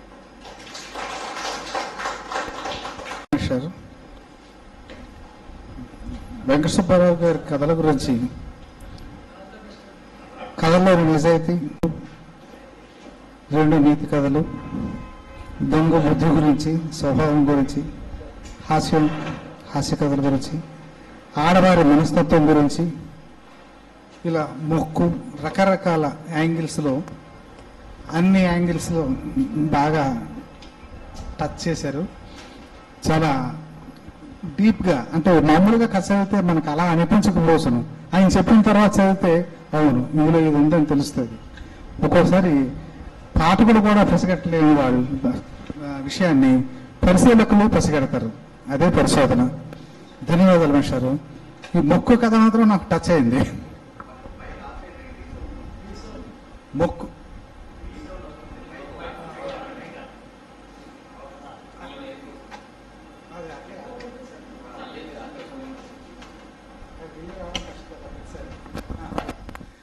మొక్కు కథ టచ్ అయింది సరదాగా. ఎలా అంటే, నేను చిన్నప్పుడు చదువుకున్నప్పుడు, అంటే ఆ కథాకాలంలో అయ్యి ఉంటుంది బహుశా, 10th క్లాస్ ఫెయిల్ అయ్యాను. గవాళ్ళ మా అమ్మ మొక్కేసుకుంది సింహాచలం, నాకు తెలియదు మొక్కు అన్నట్టు. మళ్ళీ అక్కడ ట్యూషన్లో పెట్టారు, కాసేపు చదువుకుని ఇంగ్లీషు మ్యాథమెటిక్స్ పోయినాయి. మళ్ళీ చదువుకున్నాను. పాస్ అయిన తర్వాత అమ్మయ్య పాస్ అయ్యావు కదా, 10 సింహాచలం నీకు గుండు కొట్టించిస్తానంది. చిన్నప్పటి నుంచి వ్యతిరేకం. పాస్ అయితే గుండు కొట్టించడం ఏంటి, అప్పుడు చదవలేదు ఫెయిల్ అయినా, ఇప్పుడు చదివాను, ట్యూషన్ పెట్టించారు కదా, ఇప్పుడు పాస్ అయ్యాను, నేనెందుకు గుండు కొట్టించుకుంటాను. అమ్మ మొక్కిసాను, అలాగైతే ఎలాగా అంది మా అమ్మ. మొక్కుడు రూమ్ మొక్కుడు నాకే సంబంధం అన్నాను. అంటే మర్నాడు ఆవిడ వెళ్ళి గుండు గీయించుకొని వచ్చేసింది. ఆ మొక్కు అలా తిరిగిపోయింది. అప్పటి నుంచి ఇప్పటి వరకు నేను మాత్రం గుండు కొట్టించుకోలేదు. సరదాగా చెప్తున్నాను. అంటే కథలు ఎలా పుడతాయి, నేను ఎప్పుడు కథ అనుకోలేదు ఇది, కానీ చాలా చక్కగా కథలో చాలా చక్కగా మొక్కుబడి గురించి, ఆ పట్టి వేయడం, ఆ రకంగా రుణం, అది మొక్కు తీర్చేసుకున్నాను అనుకోవడం తమాషాగా, ఇదే కథా రచయిత చమత్కారం. బాగుంది. నేను ఎక్కువసేపు మాట్లాడితే మిగతా వాళ్ళకి సమయం ఉండదు కాబట్టి ఇప్పుడు కథామంజరి అంతర్జాల పత్రిక సంపాదకులు మన జయత్ ప్రకాష్ గారు, వీరు కూడా లైబ్రరీకి సుపరిచితులు. చాలాసార్లు వీరు ప్రసంగిస్తూ ఉంటారు. వీరి ప్రసంగం కూడా చాలా బాగుంటుంది. చెప్పండి సార్, మీ అభిప్రాయం చెప్పండి. అప్పలరాజు గారికి, ఈనాటి సభకి ముఖ్య అతిథిగా వచ్చేసిన పెద్దలు రమణమూర్తి గారికి, చాలా కష్టమైన పని ఏంటంటే మాస్టర్ సూర్య గారు మాట్లాడిన తర్వాత మాట్లాడడం అన్నది చాలా కష్టమైన పని. అలాంటి మాస్టర్ సూర్యారావు గారు, ఇంకో మిత్రులు హనుమంతరావు గారు, బెహరా వెంకట సుబ్బారావు గారి పుత్రులు సత్యనారాయణమూర్తి గారు, ఆ సిన్న పెద్దలందరికీ నమస్కారం. అంటే మాస్టర్ మాట్లాడిన తర్వాత మాట్లాడడం అన్నది ఎంత కష్టం అంటే, మాటలు ముందులో రావు. పుస్తక సమీక్ష కానీ పరిచయం కానీ నాకు తెలిసి ఎలా ఉండాలి అంటే, పూర్వాశ్రమంలో అన్నం ఉడికిందా లేదా అన్నదికి ఒక మెతుకు తీసుకొచ్చి అది చూసేవాళ్ళం అంటే మగాడిని నేను చూసేవాడిని. ఇప్పుడు ఏంటంటే 3 ఏళ్ళే, 5 ఏళ్ళు కనపడ్డాం. ఇప్పుడు కథ తాలూకా పరిచయం కానీ లేకపోతే సమీక్షలు కానీ అట్లా చేస్తే సరిపోతుంది. కానీ శ్రావణ్ కుమార్ అని మనకి ఇతిహాసంలో ఒక క్యారెక్టర్ ఉంది. ఆ క్యారెక్టర్ ఏంటంటే తల్లిదండ్రుల్ని అంటే చెప్పుకోవాలంటే జగత్తులో శ్రావణ్ కుమార్ తల్లిదండ్రులు చూసినట్టుగా ఎవరూ చూడలేదని ఒక క్యారెక్టర్ మనకి ఉంది. ఆ క్యారెక్టర్ కంట ఇంకో ఆకు ఎక్కువ చదివిన వ్యక్తి ఈరోజు బెహరా సుబ్బారావు గారి అబ్బాయిలు, ముఖ్యంగా సత్యనారాయణమూర్తి గారు. కారణం ఏంటంటే వారి తల్లిదండ్రులను బాగా చూసుకోవడమే కాకుండా వాళ్ళ సాహిత్యాన్ని కూడా ఈరోజు మోసుకెళ్తున్నారు. అది చాలా అరుదైన విషయం ఈ రోజుల్లో కనబడుతుంది. అంచేత వారి ఆనందాన్ని కానీ వారి తాలూకా ఉత్సాహాన్ని కానీ చూసిన తర్వాత మాస్టర్ మాట్లాడిన తర్వాత కూడా కొంచెం ధైర్యం వచ్చి మాట్లాడడానికి ఆస్కారం వచ్చింది, అంతకంటే ఏం లేదు. అయితే ఈ కథలు చదువుతున్నప్పుడు కానీ ఈ కథల తాలూకా పరిచయం చేస్తా ఉన్నప్పుడు కానీ అప్పుడే 15-20 రోజులు బట్టి సత్యనారాయణమూర్తి గారు ఫాలో అప్ ఎలా ఉంది అంటే మనందరి అదృష్టం ఏంటంటే ఇప్పుడున్న తరం వాళ్ళ అదృష్టం కూడా ఏంటంటే సుబ్బారావు గారు కానీ సత్యనారాయణమూర్తి గారు కానీ స్కూల్ టీచర్లు కాలేదు.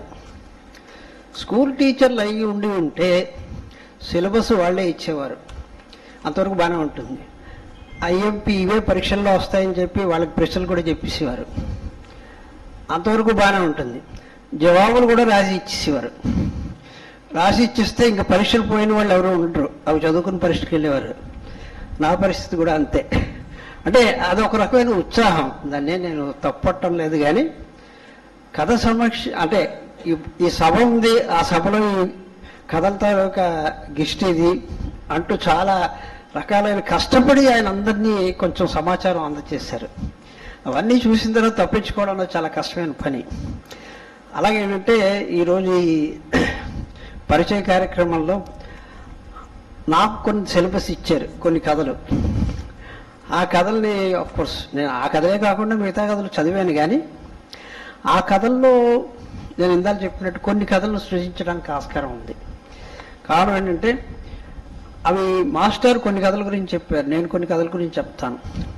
కానీ 73 కథల్లో కూడా మేము మహా చెప్పగలిస్తే ఒక 10-20 కథల గురించి ఎందుకు చెప్తున్నాం అంటే మిగతా కథల్ని చదివించగలిగే ఒక రకమైన ఒక మీకు ఇంజెక్ట్ అవడానికి అది పనికొస్తుంది అనేది నా తాలూకా ఆలోచన. కథలు చదువుతున్నప్పుడు అనిపించింది అంటే ఏ కళల్లోనూ ఆయన మధ్యతరగతి మందహాసాలు అన్నది మీకు కొన్ని యుగాల తర్వాత కానీ కొన్ని యుగాల ముందర కానీ ఉంటాయి.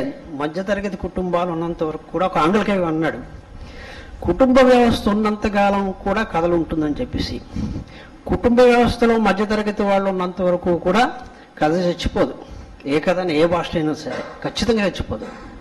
అలాగేంటే సుబ్బారావు కాలం ఏంటి, ఆల్మోస్ట్ 1950 నుంచి 90 వరకు ఉండే ఈ కథలన్నీ కూడా ఆ మధ్యకాలంలో జరిగిన కథలే. దాంట్లో పట్టుబదాలు కానీ వాతావరణం కానీ లేదా కుటుంబ నేపథ్యంలో జరిగే కొన్ని విషయాలు కానీ అన్నీ కూడా ఆ మధ్యకాలంలో జరిగినవే. తర్వాత గ్లోబలైజేషన్ వచ్చిన తర్వాత పరిస్థితులన్నీ మారిపోయాయి. అందుకే కొన్ని కథలు ఆ వాతావరణంలోకే బాగా అనిపించుతాయి. కొన్ని కథలు కొన్ని యుగాల తర్వాత చదివిన తర్వాత కూడా ఇప్పుడు కూడా పనికొస్తాయలా అనిపించేటట్టుగా ఉంటాయి. ఒక కథ చదువుతున్నప్పుడు ఈరోజు ప్రపంచంలో జరుగుతున్న కొన్ని సంఘటనలు చూసిన తర్వాత ఆ కథ తాలూకా రిలవెన్స్ అన్నది ఇప్పటికే కనబడుతున్నది నాకు. అది కూడా ఒక జానపద కథ ఏమో. ఆ పుస్తకంలో చాలా అన్ని కథలు మధ్యతరగతి మందహాసాల మీద రాసిన, ఒక కుటుంబ నేపథ్యంతో రాసినా సరే ఒక జానపద కథ కనబడింది నాకు. దాని పేరు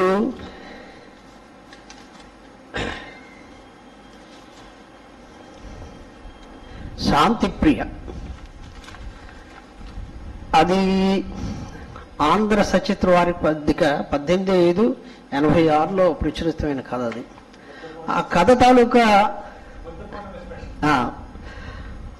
తాలూకా సారాంశం ఏదుందో ఈ రోజు కూడా ఆలోచిస్తే మనకి ప్రపంచంలో కనబడుతుంది. ఒక రాజుగారు ఉంటారు, ఆ రాజుగారికి అహం చాలా ఎక్కువ ఉంటుంది. పక్క రాజ్యాలను ఎవరిని బతకనివ్వడు. ఆ పక్క రాజ్యాల మీద యుద్ధాలు చేసి వాళ్ళ మీద విజయం సాధించి ఈయన ఒక రకమైన ఆనందం పొందుతుంటాడు. ఒకరోజు అలాగే పక్క రాజ్యం మీద యుద్ధం చేస్తాడు. యుద్ధం చేసిన తర్వాత జానపద కథల్లో చాలా, అంటే మన చంద్రబాబు కథ చదువుతున్నట్టు ఉంటుంది ఈ కథ. యుద్ధం చేసి గెలిచిన తర్వాత ఆయన వాళ్ళ రాజ్యంలో ఒక సభ పెట్టి విజయోత్సవం నిర్వహిస్తున్నప్పుడు మంత్రి గారు లేచి ఒక ప్రశ్న వేస్తాడు. సభాసదుకుల్ని ఉద్దేశించి ఆ ప్రశ్న వేసి, ఈ ప్రశ్నకి ఎవరైతే జవాబు చెప్తారో ఆ జవాబు చెప్పిన వారికి 116 బంగారు కాసులు ఇస్తామని చెప్పి ఏదో ప్రకటిస్తారు. ఆ ప్రశ్న ఏంటంటే, ఈ సృష్టిలో అత్యంత కఠినమైనది ఏది, అలాగే సున్నితమైనది ఏది, మృదువైనది ఏది అన్నదే ప్రశ్న. అది అందరికీ సభాసదులు ఎవరు ఉంటారో ఆ సభలో ఉన్న వాళ్ళందరూ కూడా మొహమొహాలు చూసుకుంటారు, ఎవరు చెప్పలేకపోతారు. ఒకటి రాజుగారు అంటే భయం ఒకటి ఉండొచ్చు, లేదా జవాబు లేదు వాళ్ళ దగ్గర. అందులో ఒక వ్యక్తి సాధారణంగా ఉంటాడు, అతను బయటకు వచ్చి నేను చెప్తానంటాడు. ఎవరు మీరు అంటాడు. ఎందుకంటే ఆయన మొహం ఆ రాజ్యంలో ఎప్పుడు చూసి లేదు. నేను ఈ రాజ్యం వాడిని కాదండి, పక్క రాజ్యం నుంచి వచ్చానండి, మీరు అవకాశం ఇస్తే జవాబు చెప్తానండి అంటాడు. సరే అవకాశం ఇస్తున్నా చెప్పండి అంటాడు. ఆ వ్యక్తి ఏం చేస్తాడంటే మొదటిగా ఏం చెప్తాడంటే, ఆ కఠినమైనది ఏమిటి అంటే, ఈ రాజుగారి మనస్సు ఏది ఉందో అది చాలా కఠినమైనది, ఈయన ఆలోచనలన్నీ చాలా కఠినమైనది, యుద్ధాలు చేసి జయించాలనే ఒక తపన ఉన్నది ఉంటుంది. యుద్ధాలు చేయడం వల్ల ఆ పక్క రాజ్యంలో కానీ వీళ్ళ రాజ్యంలో కానీ చాలా మంది సైనికులు చచ్చిపోతారు, వారి కుటుంబాలన్నీ వేదన పడిపోతాయి. అవన్నీ చూసి ఈయన ఒక ఆనందం వస్తుంది, జయం సాధించామన్న ఆనందం ఉంటుంది. కానీ దాని వెనకాల వాళ్ళు పోయారు అన్న విషయాన్ని కూడా పట్టించుకోకుండా గుండెను చాలా రాయి చేసుకుని చాలా కఠినంగా వ్యవహరిస్తుంటాడని చెప్పేసి ఓపెన్గా అనేసరికి సభలో చాలా అలజడి వచ్చేస్తుంది. ఇదేంటి రాజుగారిని ఇలా దిగిపట్టేస్తున్నాడు, దింపి అరవేసేస్తున్నాడు అని చెప్పేసి వాళ్ళందరూ కొంచెం ఆందోళన పడతారు. అది వింటున్నప్పుడు రాజుగారికి కూడా కోపం వస్తుంది. ఆయన ప్రశాంతంగా విండది. నన్ను విమర్శిస్తున్నాడంటే ఓ రాజునని చెప్పేసి ఏం చేస్తాడంటే ఇతను మరణ శిక్షణ చెప్తాడు. మిగతా రెండుకి ఆయన జవాబులు వినకుండా కూడా ఈయన మరణ శిక్ష ఆయన పట్టుకెళ్ళిపోండి అంటాడు. ఈయన పట్టుకెళ్ళిపోతారు. మొన్నాడు ఉదయాన్న 6 గంటల లోపున ఇతన్ని ఉరిశిక్ష చేయాలని చెప్పేసి శిక్ష వేస్తాడు. వేసే టైంకి ఆ సాయంత్రం సభ అక్కడితో అయిపోతుంది, వెళ్ళిపోతాడు. రాత్రి ఇంటికి వెళ్ళిన తర్వాత రాజుగారికి ఆలోచన వస్తుంది. అంటే ప్రశాంతంగా వెన్నెల్లో కూర్చుని ఆలోచిస్తున్నప్పుడు నేనేమైనా తప్పు చేశానా, పశ్చాత్తాపం ఏంటి అని ఇలా రకరకాలుగా వాడికి మదన పడతాడు. నిద్ర పడ్డదు. ఎంత రాజైనా మనిషే కదా, మానవత్వం ఎక్కడో ఒకడు ఉండి ఉంటుంది. చివరికి తెల్లారగడ్డ 5:30కి ఆయన ఒక నిర్ణయం తీసుకుంటాడు. నిర్ణయం తీసుకునే టైంకి ఈయనకి ఉరిశిక్ష అమలు చేయడానికి రెడీ అయిపోతారు. ఉరిశిక్ష అమలు చేసే ముందు ఆయన మళ్ళీ అడుగుతారు, నువ్వు ఎందుకు అట్లా చెప్పావు, నీ ఆఖరి కోరిక ఏమిటని చెప్పేసి. ఆఖరి కోరిక కూడా ఈ యుద్ధాలు ఉండకూడదు అనే విషయాన్ని ఆయన ప్రస్తావిస్తాడు. ఏమయ్యా నీకు ఉరిశిక్ష చేస్తుంటే ఇవన్నీ అడుగుతాడు, నీకు బుద్ధి జ్ఞానం లేదా అని అడుగుతారు వాళ్ళందరూ కూడా. లేదు, నా తాలూకా నేను బౌద్ధుణ్ణి, బౌద్ధ మతాన్ని నేను ప్రచారం చేసుకుంటూ ప్రపంచంలో శాంతి ఉండాలని చెప్పేసి నేను ప్రచారం చేస్తున్నాను, అంచేత నేను ఇదే కోరుకుంటానని చెప్పేసి ఆయన అంటాడు గట్టిగా.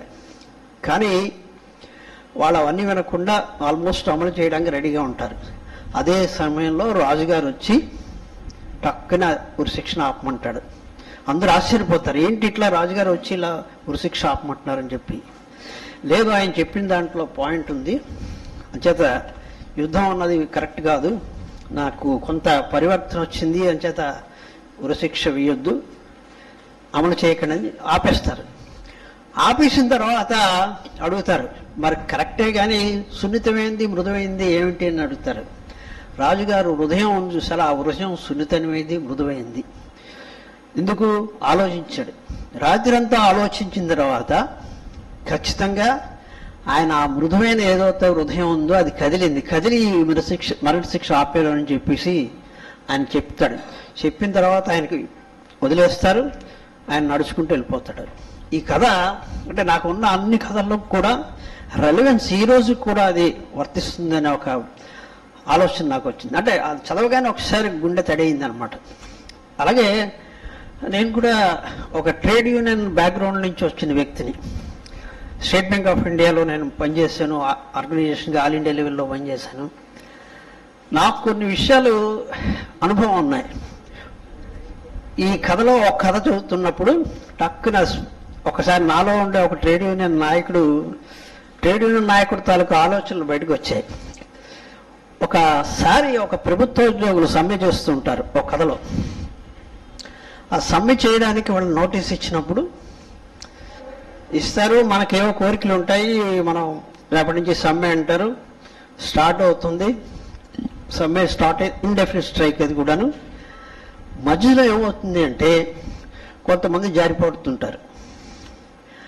జారిపోయి అంటే మేనేజ్మెంట్ ఏంటి, ఇక్కడ 2 రకాలైన కార్మికులు ఎవరైతే ఉంటారో సమ్మె చేస్తుంటారో వాళ్ళకి కొంతమంది కొన్ని మనస్తత్వాలు ఉంటాయి. టెంపరీ ఉద్యోగులు ఉన్నారనుకోండి, మన ఉద్యోగాలు పోతాయని చెప్పేసి వాళ్ళు భయపడుతూ ఉంటారు. ప్రమోషన్స్ గురించి కొంతమంది వెయిట్ చేస్తుంటారు. వాళ్ళు ఏమనుకుంటారు, ఒకవేళ ఈ సమ్మెలు చేస్తుంటే మనకు ప్రమోషన్స్ రాకుండా పోతాయని చెప్పేసి వాళ్ళు భయపడుతుంటారు. శాలరీ పోతుందని కొంతమంది ఇబ్బంది పడుతుండొచ్చు. ఇలా రకరకాలైన మనస్తత్వాలు ఉండే కార్మికులు ఉంటారు. వాళ్ళు లీడ్ చేసేవాడు వీళ్ళందరినీ సమన్వయపరుచుకుంటూ ఆలోచనలతో ముందరికెళ్ళాలి. ఒక సమ్మె నోటీస్ ఇచ్చిన తర్వాత ప్రోస్ అండ్ కాన్సిక్వెన్స్ ఆలోచించకుండా దూకేశారంటే, ప్రమాదంకి వచ్చింది అంటే మొత్తం భవిష్యత్ అంతా నాశనం అయిపోతుంది వాళ్ళకి. అంటే చాలా జాగ్రత్తగా ఉండాలి నాయకత్వంలో ఉన్న వాళ్ళు కూడా. ఈరోజు స్టీల్ ప్రాజెక్టు స్ట్రైక్ అవుతున్నదంటే అక్కడ ఉన్న నాయకత్వం తాలూకా టెన్షన్ ఎంత ఉంటుందో అన్నది నాకు తెలుసు బాగా. చాలా అంటే ఇన్ని ఏళ్ళబట్టి చేస్తున్నారు అంటే దాని తాలూకా వాళ్ళ తాలూకా ఆలోచనలు కానీ వాళ్ళ తాలూకా టెన్షన్ కానీ బహుశా ఈ పాటికి బీపీ లేని వాళ్ళు కూడా బీపీలు వచ్చి ఉంటుంటాయి. అట్లా ఉండే కథ అనమాట అది. అలాగే కొంతమంది వెళ్ళిపోతుంటారు. వెళ్ళిపోతున్నప్పుడు ఏం చేస్తారు వీళ్ళు, మన్నాడు మనం ధర్నా ప్రోగ్రాం పెడదాము, వాళ్ళు ఎవరో ఆఫీస్లోకి వెళ్లకుండా మనం అడ్డుకున్నాం అని చెప్పేసి ఒక ప్రోగ్రాం ఒక అనౌన్స్ చేస్తారు. ఆ రోజు సాయంత్రం ఇంటికి వెళ్ళేసరికి ఇంట్లో ఒక సమస్య వస్తుంది. పనమ్మాయి రావడం మానేస్తుంది. ఆ పనమ్మాయి ఒక అల్టిమేటం ఇస్తుంది, నాకు జీతం పెంచాలి, వారానికి 5 రోజులే నాకు పని దినాలు, పండక్కి చీర పెట్టాలి, ఇట్లాంటివన్నీ పెట్టేసరికి ఈయన కోపం వస్తుంది. కోపం వచ్చి ఏంటి నువ్వు అసందర్భమైన కోరికలన్నీ కోరుతున్నావు, ఇది కరెక్ట్ కాదు ఇది అని చెప్పి కేకలేస్తాడు. కేకలేసినప్పుడు ఆ పనమ్మ అంటుంది, మీరంటే స్ట్రైకులు చేయొచ్చు కానీ మేము స్ట్రైకులు చేయకూడదా, మాకు కూడా సంఘాలు పెట్టుకుంటాం అని. అంటే ఈ ముగింపు ఇలాంటిది ఉన్నప్పుడు కరెక్ట్గా ఏ మనిషి అయినా సరే, ఎంత ట్రేడ్ యూనియన్ నాయకుడైనా ఇంటికి వెళ్ళేసరికి మళ్ళీ అక్కడ వాతావరణం కానీ ఆయన ఆలోచన కానీ మారుతూ ఉంటుంది. చాలా సున్నితమైన అంశం అది. మనం బయట ఆలోచించినట్టుగా ఇంట్లో ఆలోచించలేం, ఇంట్లో ఆలోచించినట్టు బయట ఆలోచించలేం.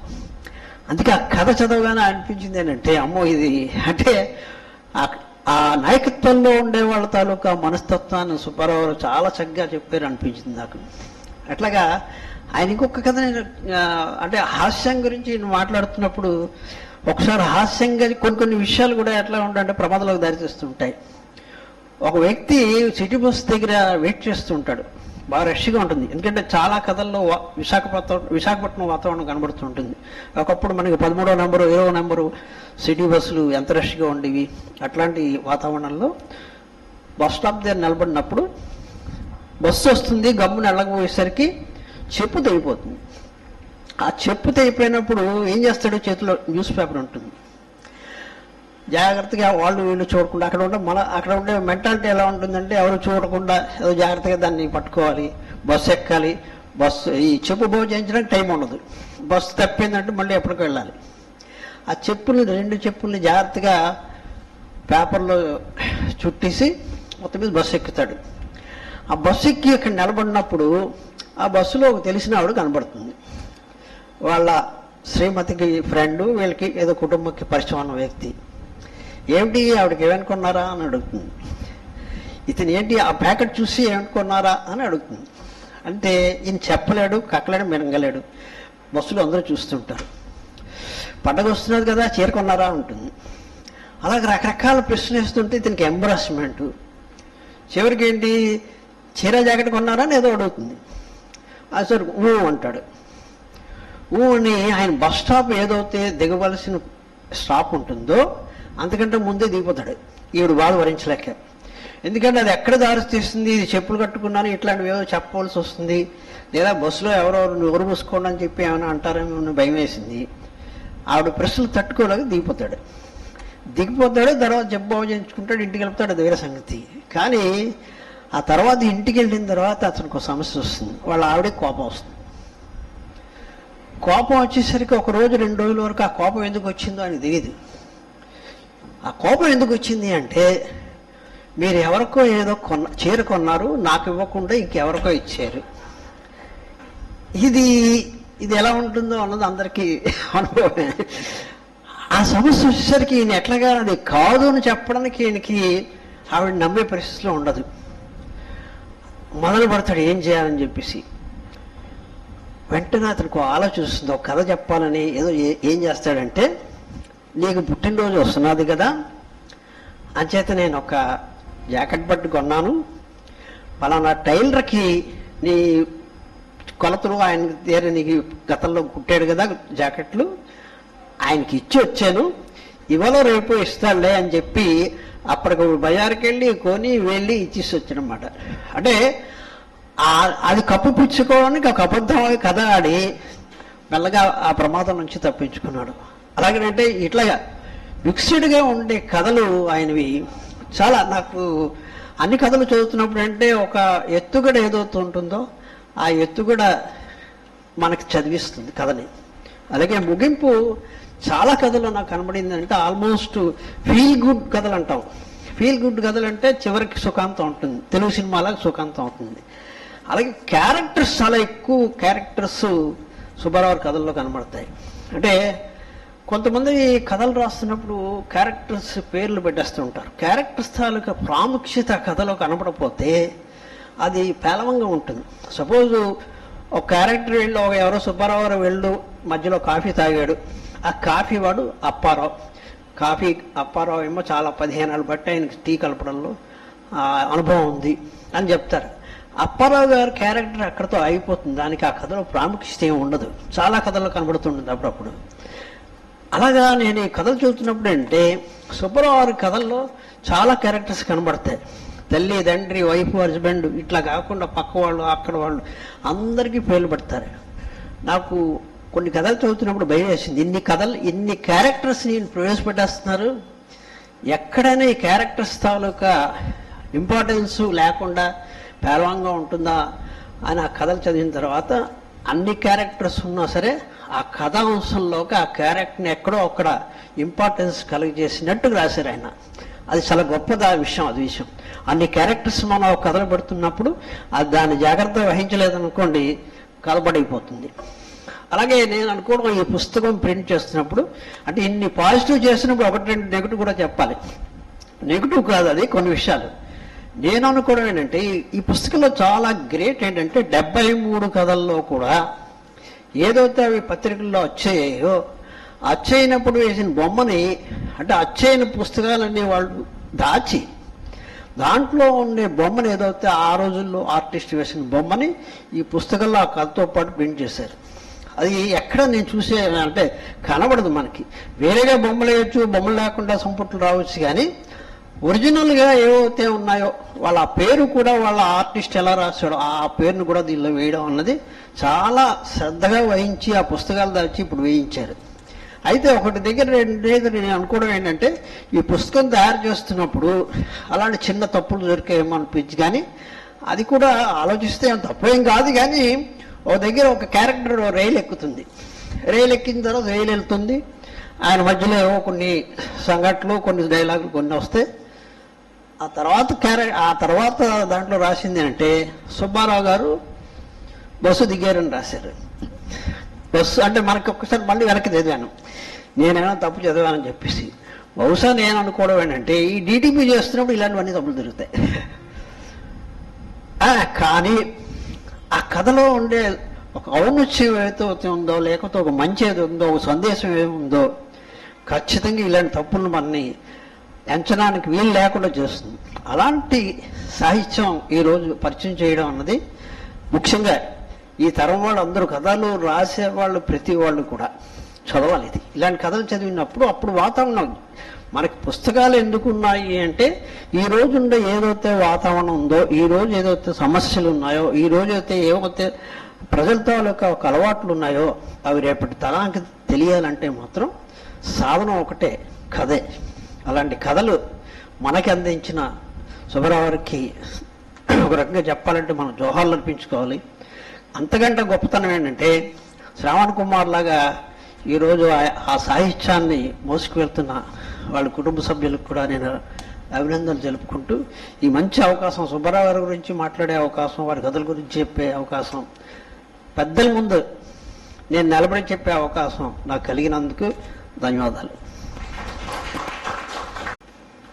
జానపద కథని జనపదంతో పోలుస్తూ చాలా చక్కగా, చాలా సుదీర్ఘంగా విశదీకరించారు.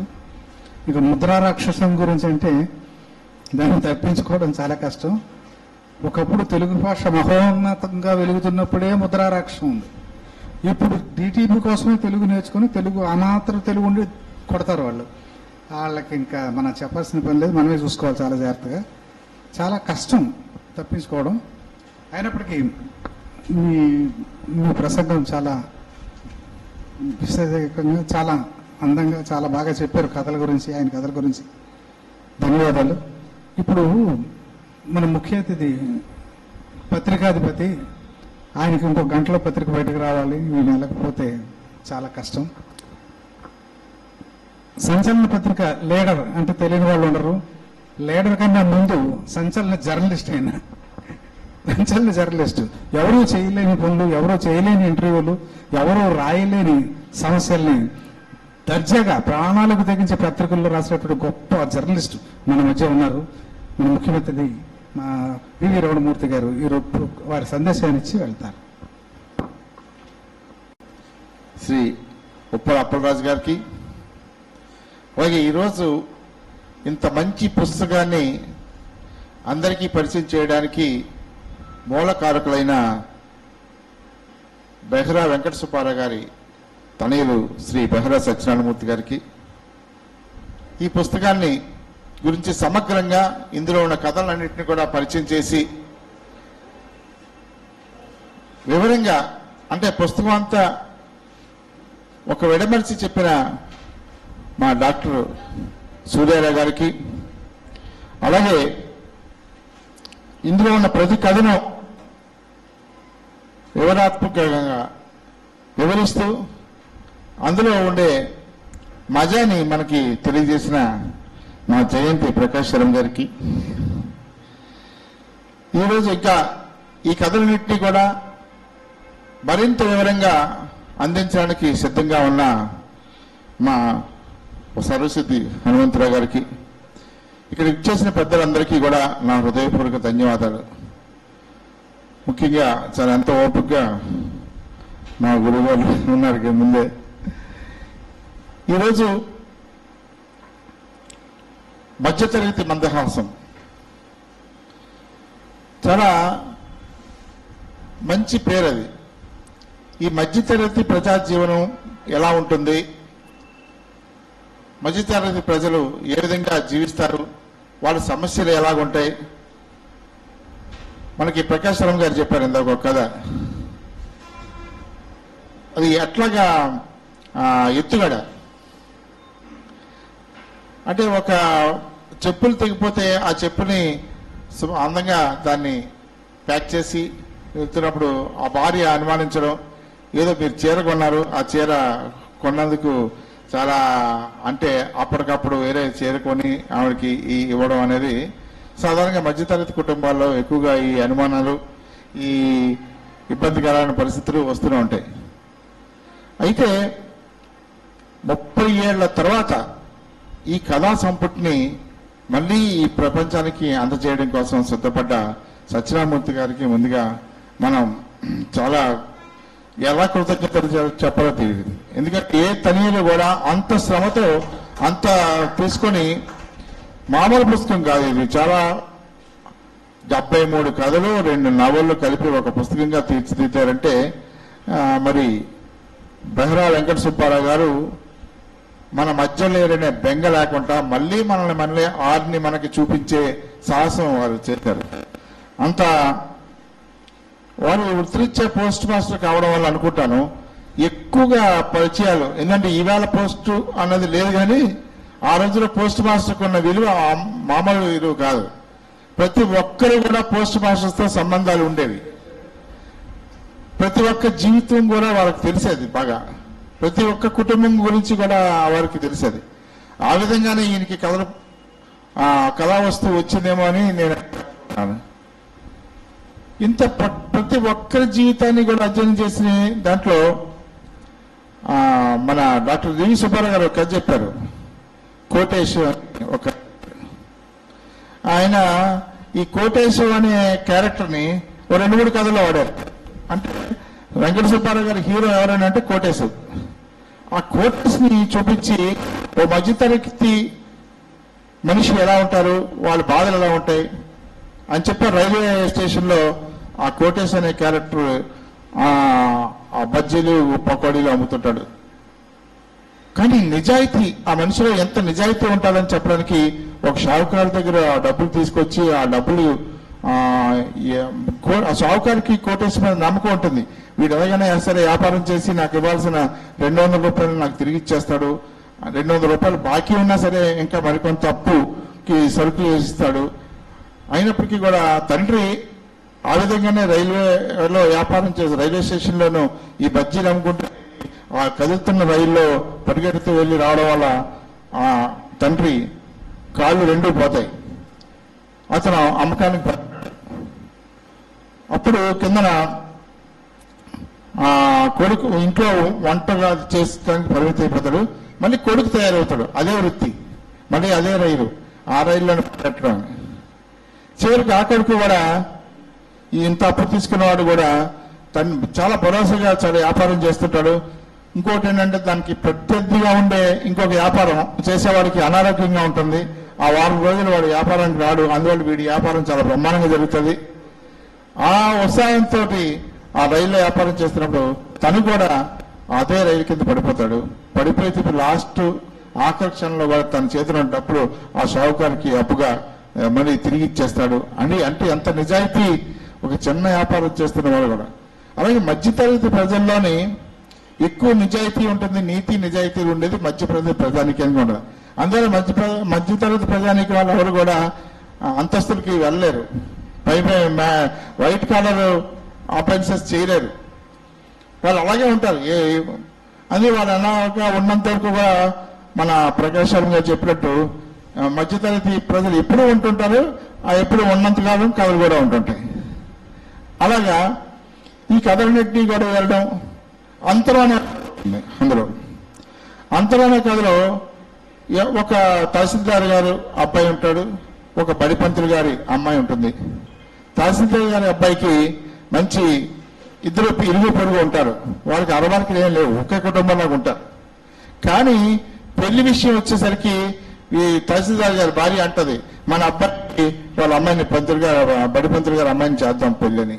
అంటే అప్పుడు ఈ తహసీల్దార్ గారు చాలా మనంతస్తు ఎక్కడ వాళ్ళంతస్తు ఎక్కడ, ఒక బడిపంతులు కూర్చుని మా అబ్బాయిని ఇస్తావా అని చెప్పి ఆయన చాలా నిర్మోహమానంగా అడుగుతాడు.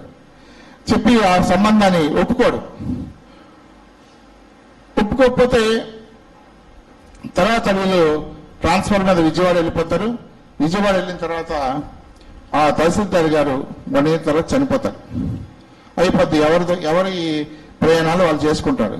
ఈ అమ్మాయికి వాళ్ళతో పెళ్లి అయిపోతుంది.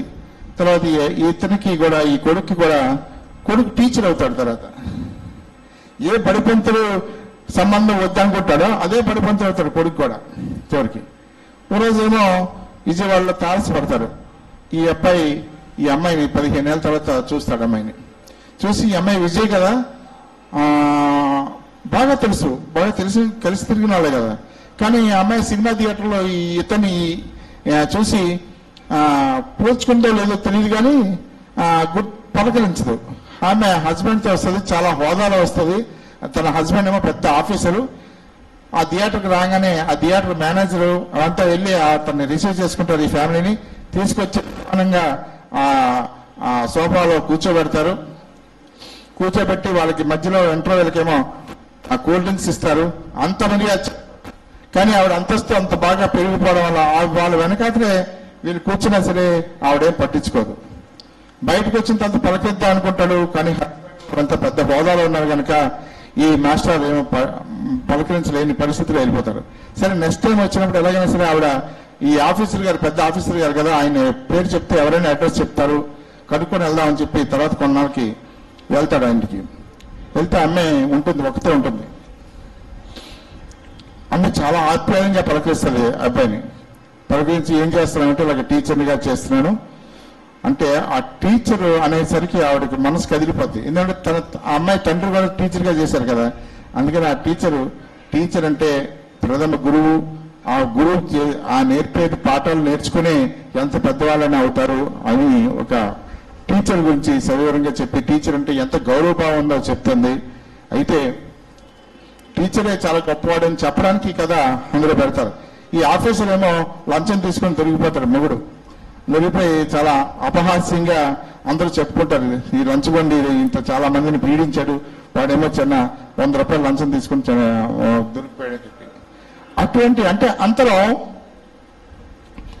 ప్రేమ దగ్గర అంతరాన్ని చూపించినప్పుడు చివరికి ఎండింగ్ లోకి వచ్చేసరికి ఈ అంతరం ఏమవుతుంది, బళ్ళు వాళ్ళైతే వాళ్ళ బళ్ళు అవుతాయి.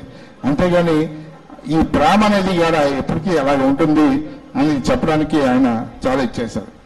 ఈ విధంగా వెంకట సుబ్బారావు గారికి కథలు అందించి, అంటే ఇప్పటికీ కూడా దానికి రిలవెంట్ ఉంది. 30 ఏళ్ల క్రితం రాసిన కథల్లాగా అయినప్పటికీ కూడా ఈవేళ ఉన్న సమాజంలో ఉండే పరిస్థితులకి అనుగుణంగానే ఆ కథలని ఉన్నాయి తప్ప ఎంత దూరంగా లేవు.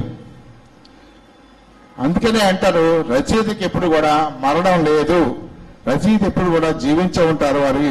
అందుకని వెంకట సుబ్బారావు గారు కూడా ఆయన జీవించే ఉన్నారు. జీవించి ఉండడానికి ఇవాళ వాళ్ళ అబ్బాయి సత్యనారాయణమూర్తి గారు చేసిన కృషి మనం అందరం కూడా అభినందించాలి.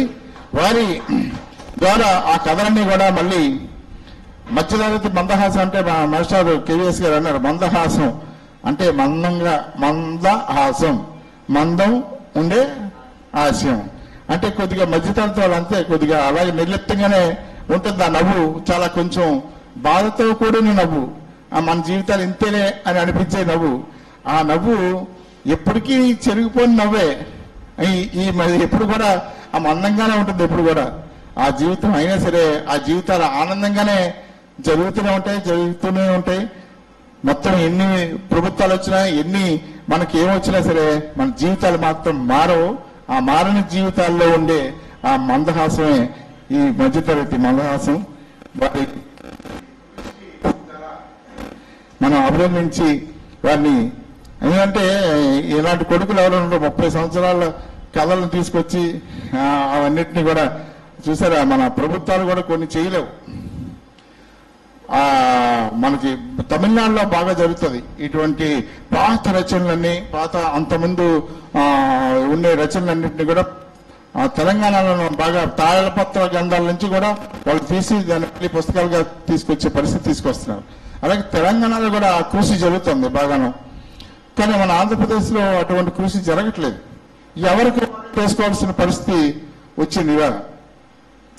అందువల్ల అటువంటి శ్రమని ఓడ్చి ఎక్కడో విజయవాడలో ఉన్నప్పుడు నన్ను కలిశారు.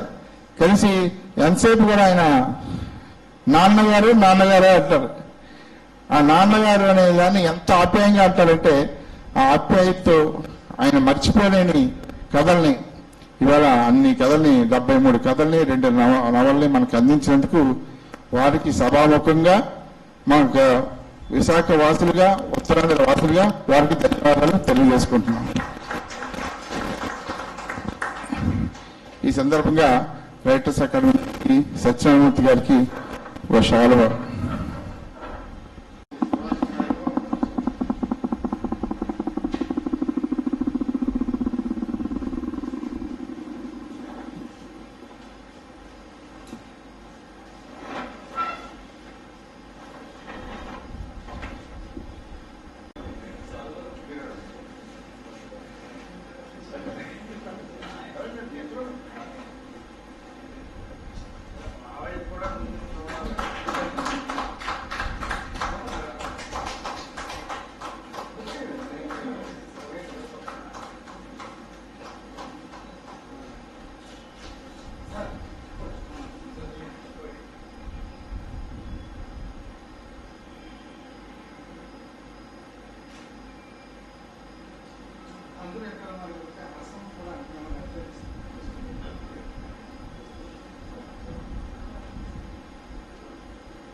ఇంకా ఉండాలనే ఉంది, కానీ నా వెళ్ళి పేపర్ చూసుకోవాలి కనుక నన్ను క్షమించాలి అందరూ.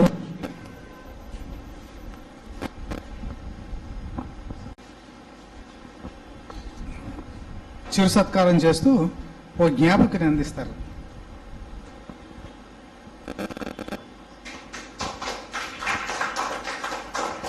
జ్ఞాపక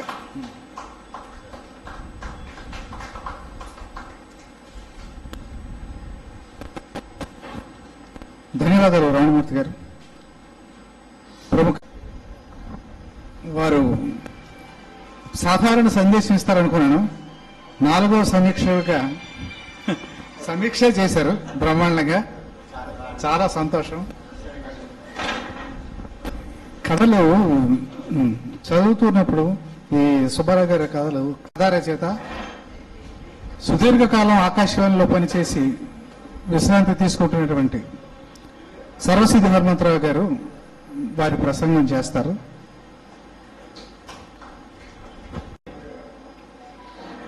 భయాల చాటున ఏడుపు కొండల మాటున గుమాస్తాలు, టీచర్లు, చిన్న చిన్న సంసారులు, కోటేశ్వరరావులు, వీరేశ్వరరావులు, గుండెలి పురుగులు, లక్షలు. మధ్య తరగతిపై తిలక్ రాసిన ఈ అజరామరమైన కవిత్వంలోని వాక్యాలకు వ్యాఖ్యానంగా బెహరా వెంకట సుబ్బారావు గారి కథలు కనిపిస్తాయి. బ్రిటిష్ ఇండియాలో పుట్టుకొచ్చి ఇప్పటికీ సమాజ చోదక శక్తిగా నిలిచిన మధ్యతరగతి ఆత్మకథనమే సుబ్బారావు గారి కథలు, పాత్రలు. ఈ రచయిత కథల్లో మనల్ని మనం చూసుకోవచ్చు. ఇవి మన కథలు, పక్కింటి వాళ్ళ కథలు, వీధిలో జరిగే కథలు. ఈ కథల్లో షాక్ చేసే అంశాలేవి ఉండవు. గిమ్మిక్కులు, చెమ్మక్కులు ఏమీ కనిపించవు. ఆర్ట్ ఫిల్మ్ల సాదాసీదాగా నడుస్తాయి. 70 నుండి 90ల వరకు తెలుగు మధ్యతరగతి జీవితాల్లోని చలనాలను, వారి సంతోషాలు, వేదనలను, ఆశలు, ఆకాంక్షలు వీరి కథల్లో మనం గుర్తుపట్టగలం. సాహిత్యం పరీక్షలు జరిపే మెడికల్ ల్యాబ్ లాంటిది. అది సమాజపు రుగ్మతల్ని పసిగట్టి నివారణను సూచిస్తుంది. ఈ మహాప్రయత్నంలో శ్రీ బెహరా వెంకట సుబ్బారావు గారు తన వంతు కృషి విజయవంతంగా నిర్వహించారు. ఇక సుబ్బారావు గారి కథా పరిచయానికి ప్రయత్నిద్దాం. నాకు ఈ పుస్తకంలో మొదటి 5 కథలు కేటాయించారు. అంటే పైలా 25. మనిషి జీవితంలో మొదటి 5 చాలా ఉత్సాహంగా, శక్తి సామర్థ్యాలతో నడుస్తుంది. ఈ కథలను చూసినా అలాగే అనిపించింది. Power leads to corruption and absolute power leads to corruption absolutely అన్నారు. ఇది ఒక సార్వకాలిక సత్యం. ఈ సంపట్లో అంతరం కథ ఇదే చెబుతుంది. ఈ కథలో విజయను ఇష్టపడిన శంకరం వారి తండ్రుల హోదాల్లో ఉన్న ఈ కథనే బ్రహ్మమూర్తి గారు చెప్పారు. మరి నాకు తెలియదు కదా ఆయన చెప్తారని నేను చెప్పుకుంటూ వెళ్ళిపోతా. తండ్రుల అంటే నేను చెప్పేది కథ చెప్పినట్టు ఉండదు, వ్యాసం రాసినట్టు ఉంటుంది. తల్లిదండ్రుల హోదాల్లో ఉన్న అంతరం కారణంగా ఒకటి కాలేకపోతారు. తహసీల్దార్ గారి అబ్బాయి అయిన శంకరం తర్వాత రోజుల్లో బడిపంతులు అవుతారు. టీచర్ కూతురైన విజయ మంచి హోదా కలిగిన ఆఫీసర్ని పెళ్లాడుతుంది. ఆ ఆఫీసరు తన అధికారాన్ని అడ్డుపెట్టుకుని అవినీతికి పాల్పడి సస్పెండ్ అవుతాడు.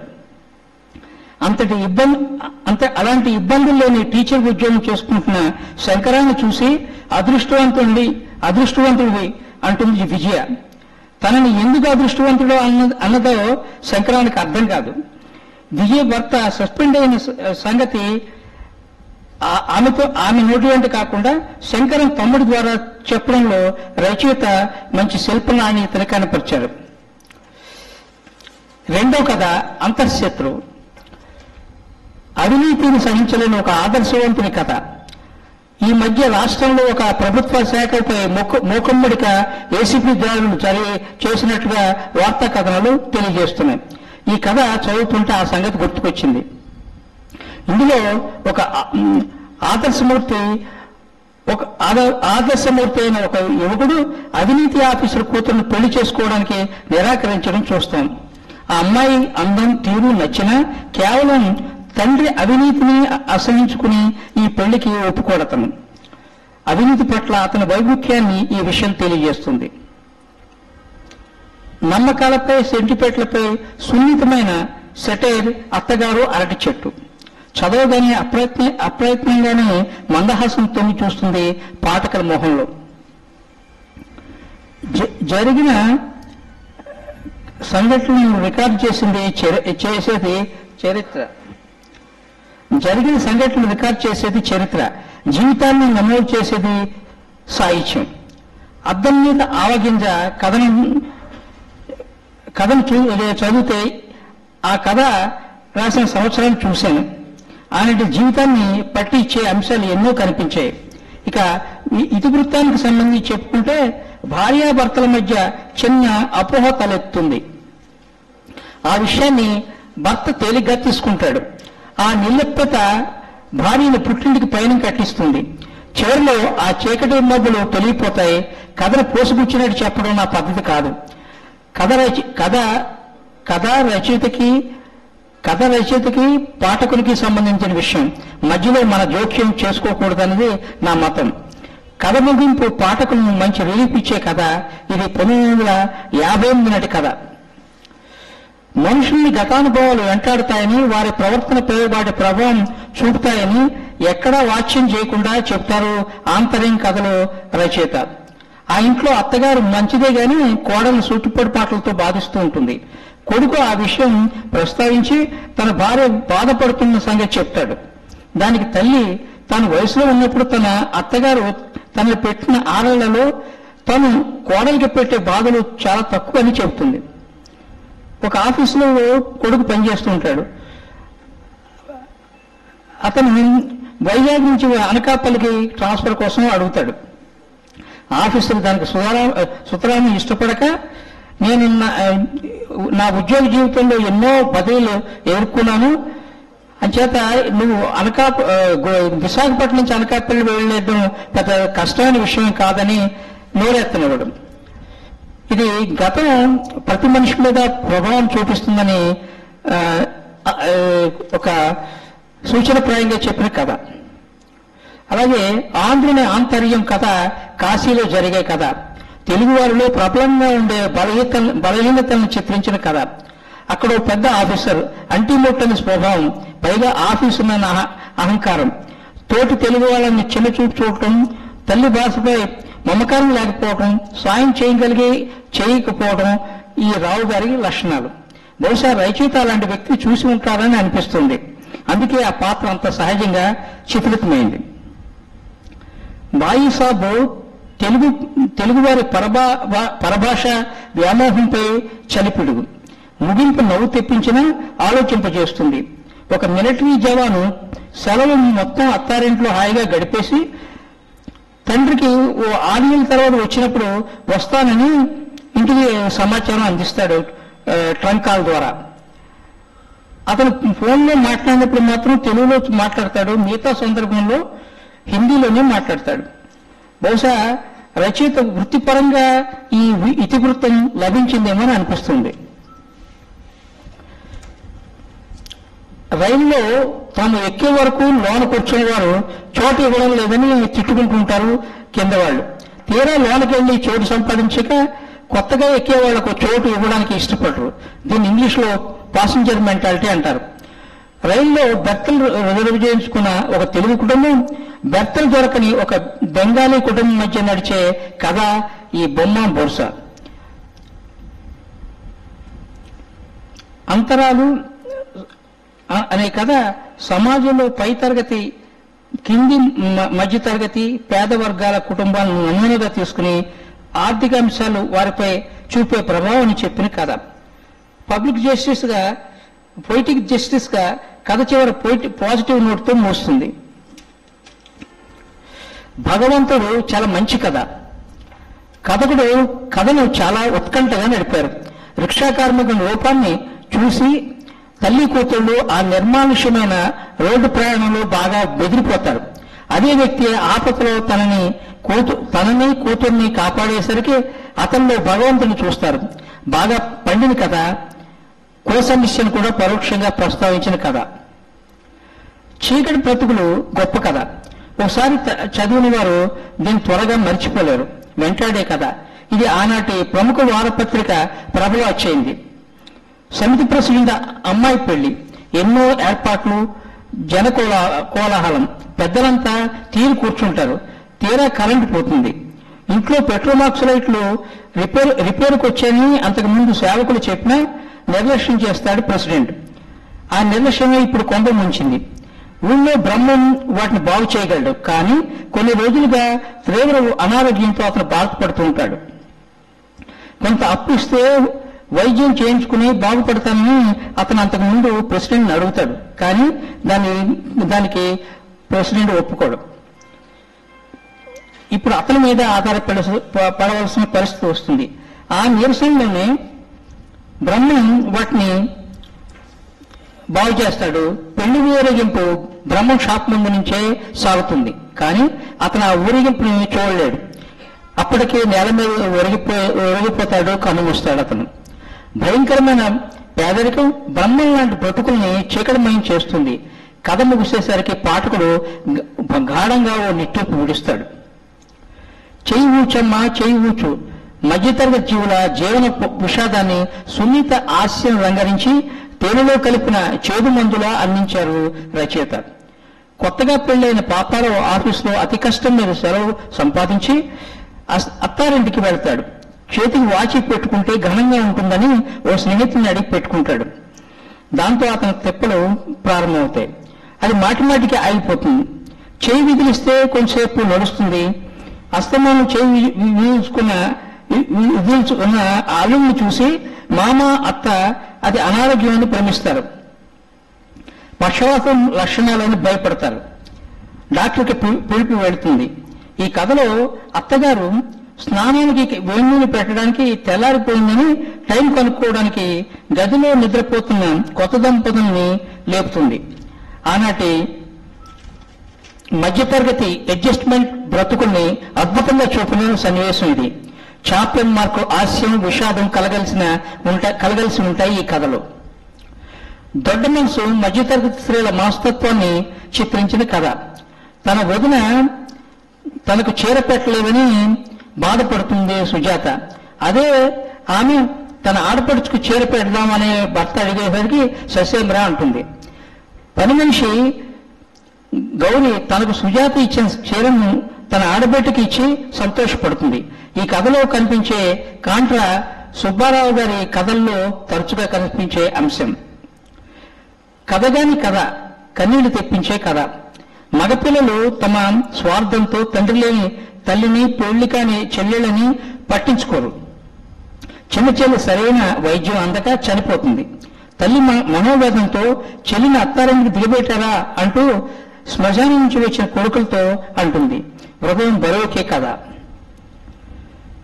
ఈయన కథల్లో బాయ్ మీట్ గర్ల్ కథలు కనిపించవు. జీవిత వాస్తవాలే ఈ రచయిత కథా వస్తువులు.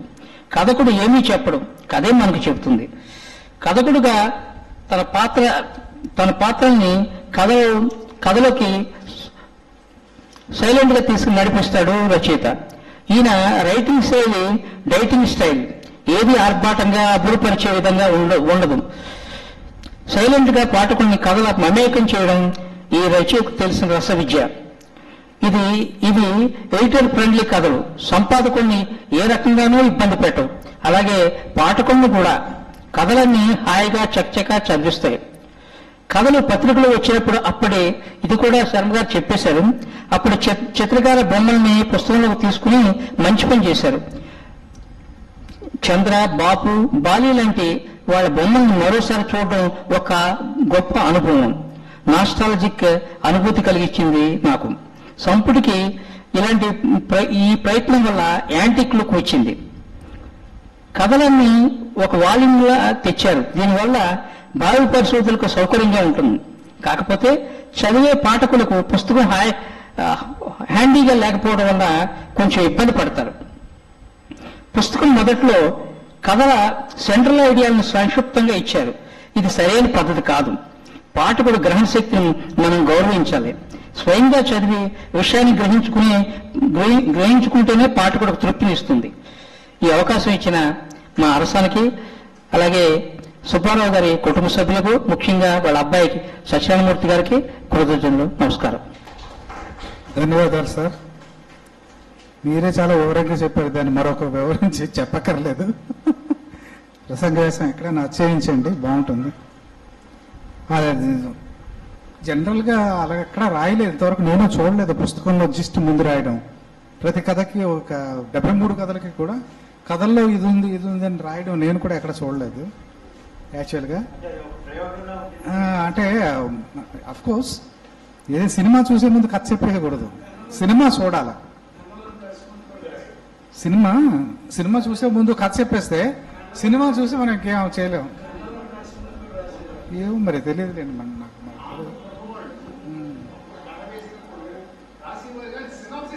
సినాప్సిస్ రాయకూడదు, ఏదైనా ఒక మాట రాస్తారు ఏదైనా. సరే, ఇప్పుడు ప్రముఖ కథా రచయిత జోష్ణ రాజేశ్వరరావు గారు. ఇక్కడ జనం లేరు అని అనుకోకండి, కెమెరా రికార్డ్ చేస్తుంది అన్ని. ఈ రికార్డు ఉంటుంది మనకి, ఆయన ఉపయోగించుకుంటారు తర్వాత దాన్ని. ప్లీజ్.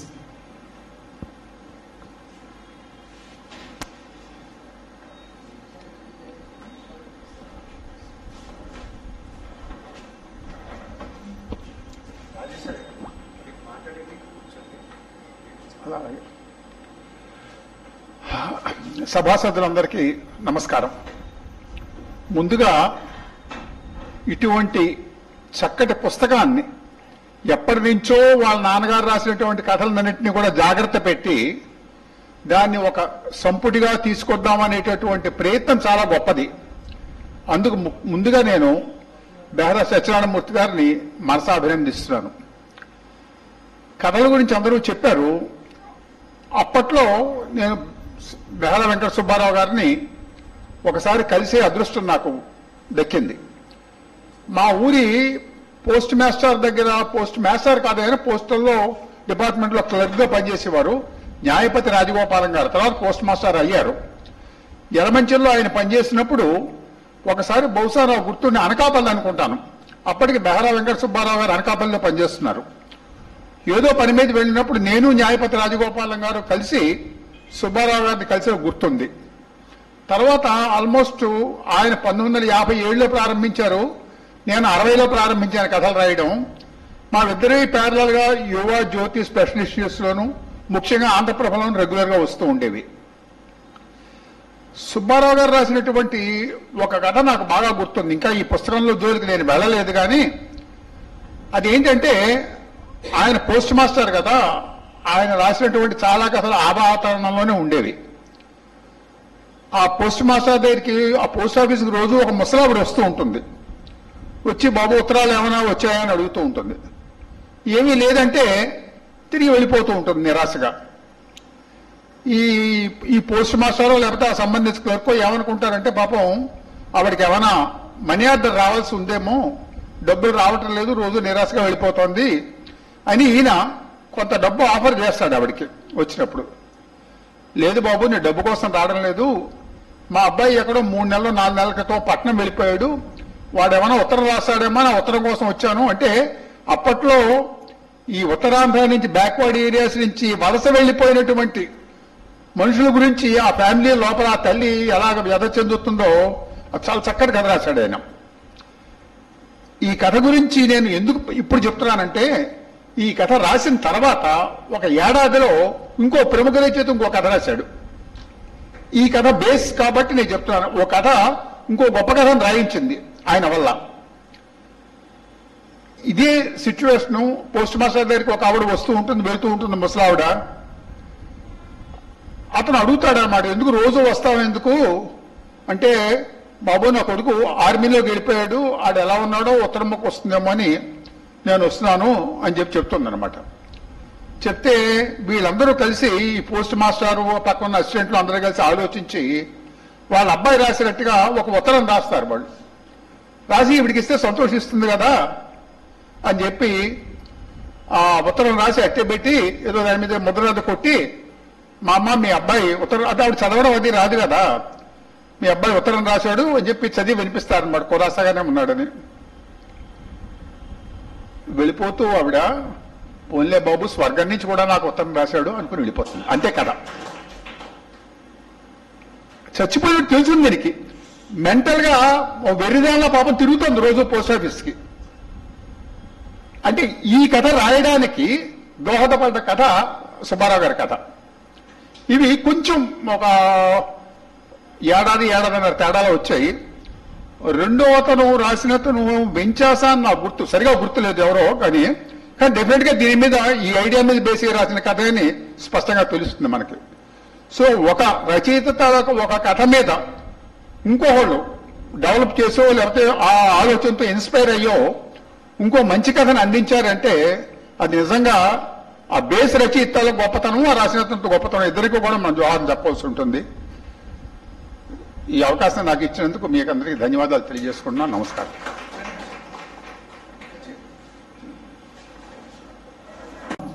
వెంకట సుబ్బారావు గారు పెద్ద అబ్బాయి ఈ సభలో ఉన్నారు. ఎర్రంరాజు గారు ఉన్నారు, రండి ఒక నిమిషం మాట్లాడండి.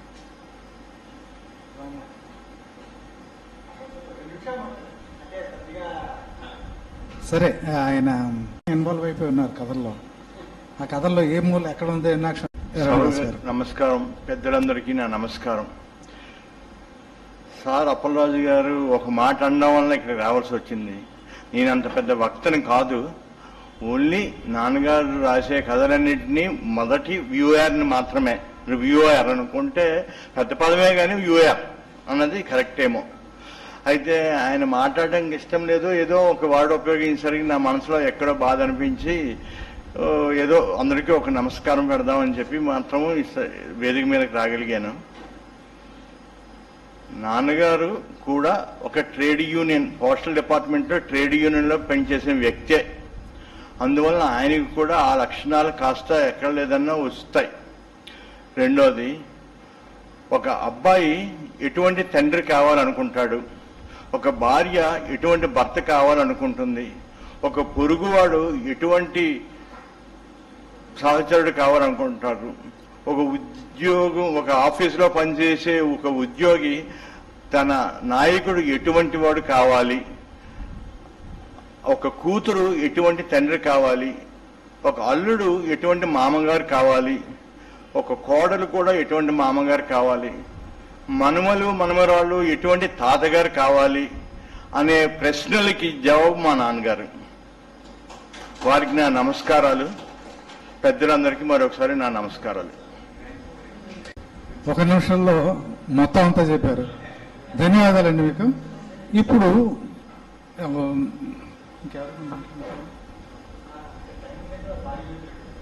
మాట్లాడతారా సార్?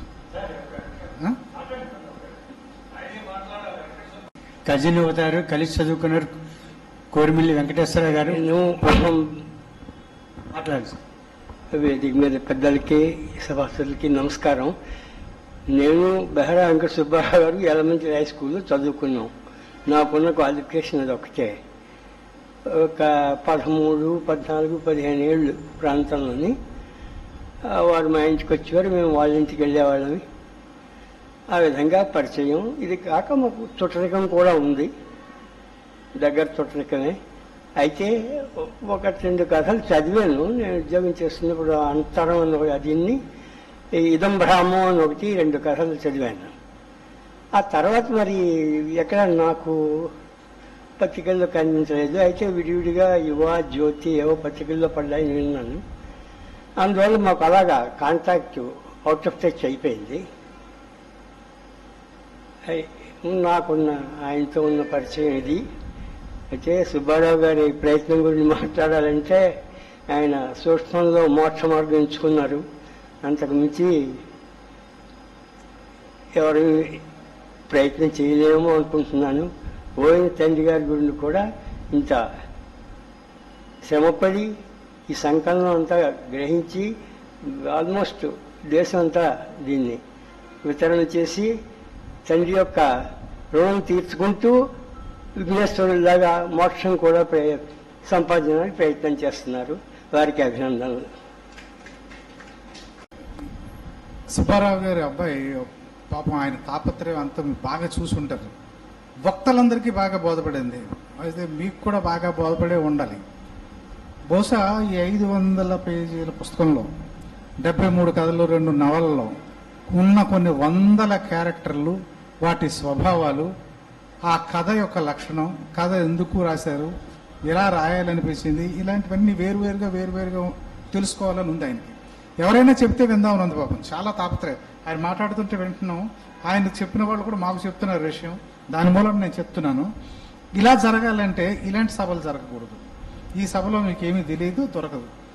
నిష్ణాతులైనటువంటి విశ్లేషకుల్ని, కథా రచయితల్ని 10 మందినో ఎంతమందినో పెట్టుకొని ఒక సెమినార్ పెట్టుకోవాలి.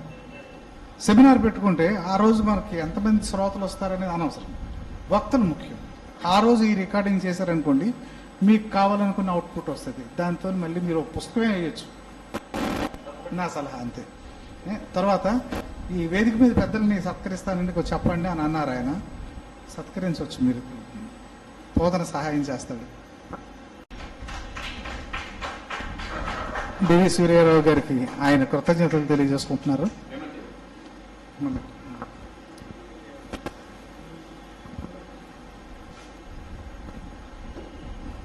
ఇటు వచ్చేయండి, మీరు కూర్చొని అలా అలా ఉండండి, అలా వచ్చేయండి.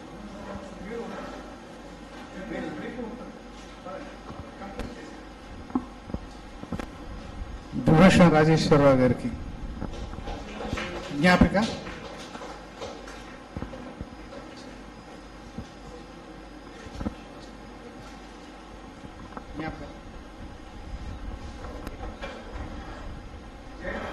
గారికి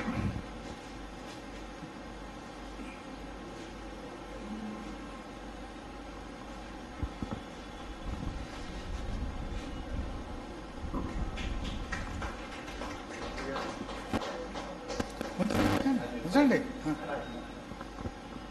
జ్ఞాపిక హనుమంతరావు గారికి. హనుమంతరావు గారికి అయిపోయాక అందరూ వరుసగా నుంచి ఉందాం. కొంచెం జ్ఞాపిక తీసుకోండి. ఇలా శర్మ గారు కొంచెం వెనక్కి వెళ్ళండి, అలా ఉండండి. మనం తీసుకుందాం, అందరం కలిసి వరుసగా తీసుకుందాం. పోతనామాచుడికి ఇదంతా మొత్తం నిర్వహించిన పోతనకి, బస్సు పోతనకి రండి, మీదకి వచ్చి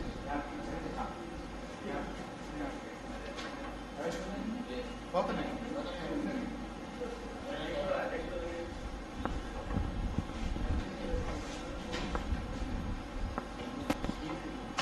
తీసుకోండి, వేసాడు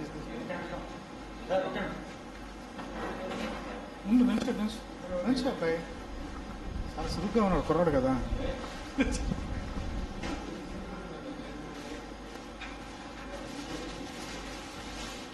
ఇటీవల అరసం కార్యక్రమాల్లో మాకు చురుగ్గా పాల్గొని మంచి సహకారం ఇస్తున్నారు. సో భవిష్యత్ అరసానికి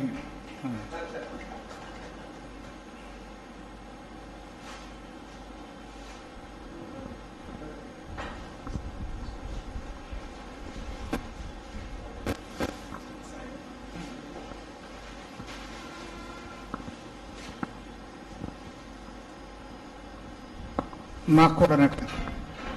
థ్యాంక్ యూ.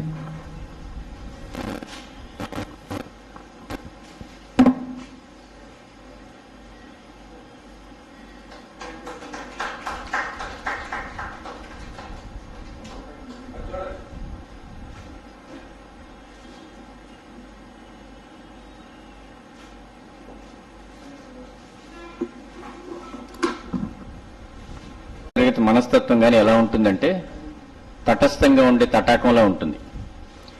ఎవడో ఒకడు వచ్చి రాయేస్తాడు, అల్లొస్తూ ఉంటాయి. ఎవరు చేయకపోతే మాత్రం అది తటస్థంగా చక్కగా హాయిగా ఉంటుంది. ఆ రాయేసేది ఏంటంటే బయట నుంచి వచ్చే కంపారిజను, కార్పొరేట్ ప్రపంచం, బయట అట్రాక్షన్స్, ఇవన్నీ అన్నమాట. అవి లేకపోతే మాత్రం మధ్యతరగతి మనస్తత్వం కానీ ఆ జీవితం కానీ 4 గోడల మధ్య ప్రశాంతంగా హాయిగా ఉంటుంది, ఉండడానికి ప్రయత్నం చేస్తూనే ఉంటుంది. కానీ ఇవన్నీ బయట ప్రపంచానికి తప్పించుకోలేం. అదే సుబ్బారావు గారి కథలు. సో సుబ్బారావు గారు అంత చక్కగా హాయిగా ఆ జీవితాన్ని చక్కగా చేయగలిగారు. సో ఇంత అందంగా, చాలా విశ్లేషణాత్మకంగా, పెద్దలందరూ కూడా చాలా చక్కగా చెప్పారు. చాలా లోతుగా చదివి జయంతి ప్రకాష్ శర్మ గారు, సర్వసిద్ధి హనుమంతరావు గారు, అలాగే మన సూర్యరావు మాస్టారు ముగ్గురు కూడా చాలా చక్కగా చాలా డెప్త్గా కథల్లో ఉన్నటువంటి విశేషాలని కూడా చెప్పారు. వారికి మా కృతజ్ఞతలు. తర్వాత ముఖ్యంగా ఈరోజు ముఖ్య అతిథి పెద్దవారు లీడర్ దినపత్రిక అధిపతి వివి రమణమూర్తి గారికి కూడా మేము ప్రత్యేకంగా ధన్యవాదాలు తెలియజేస్తున్నాం. ఈ కార్యక్రమానికి మనకి పెద్దలు వచ్చారు.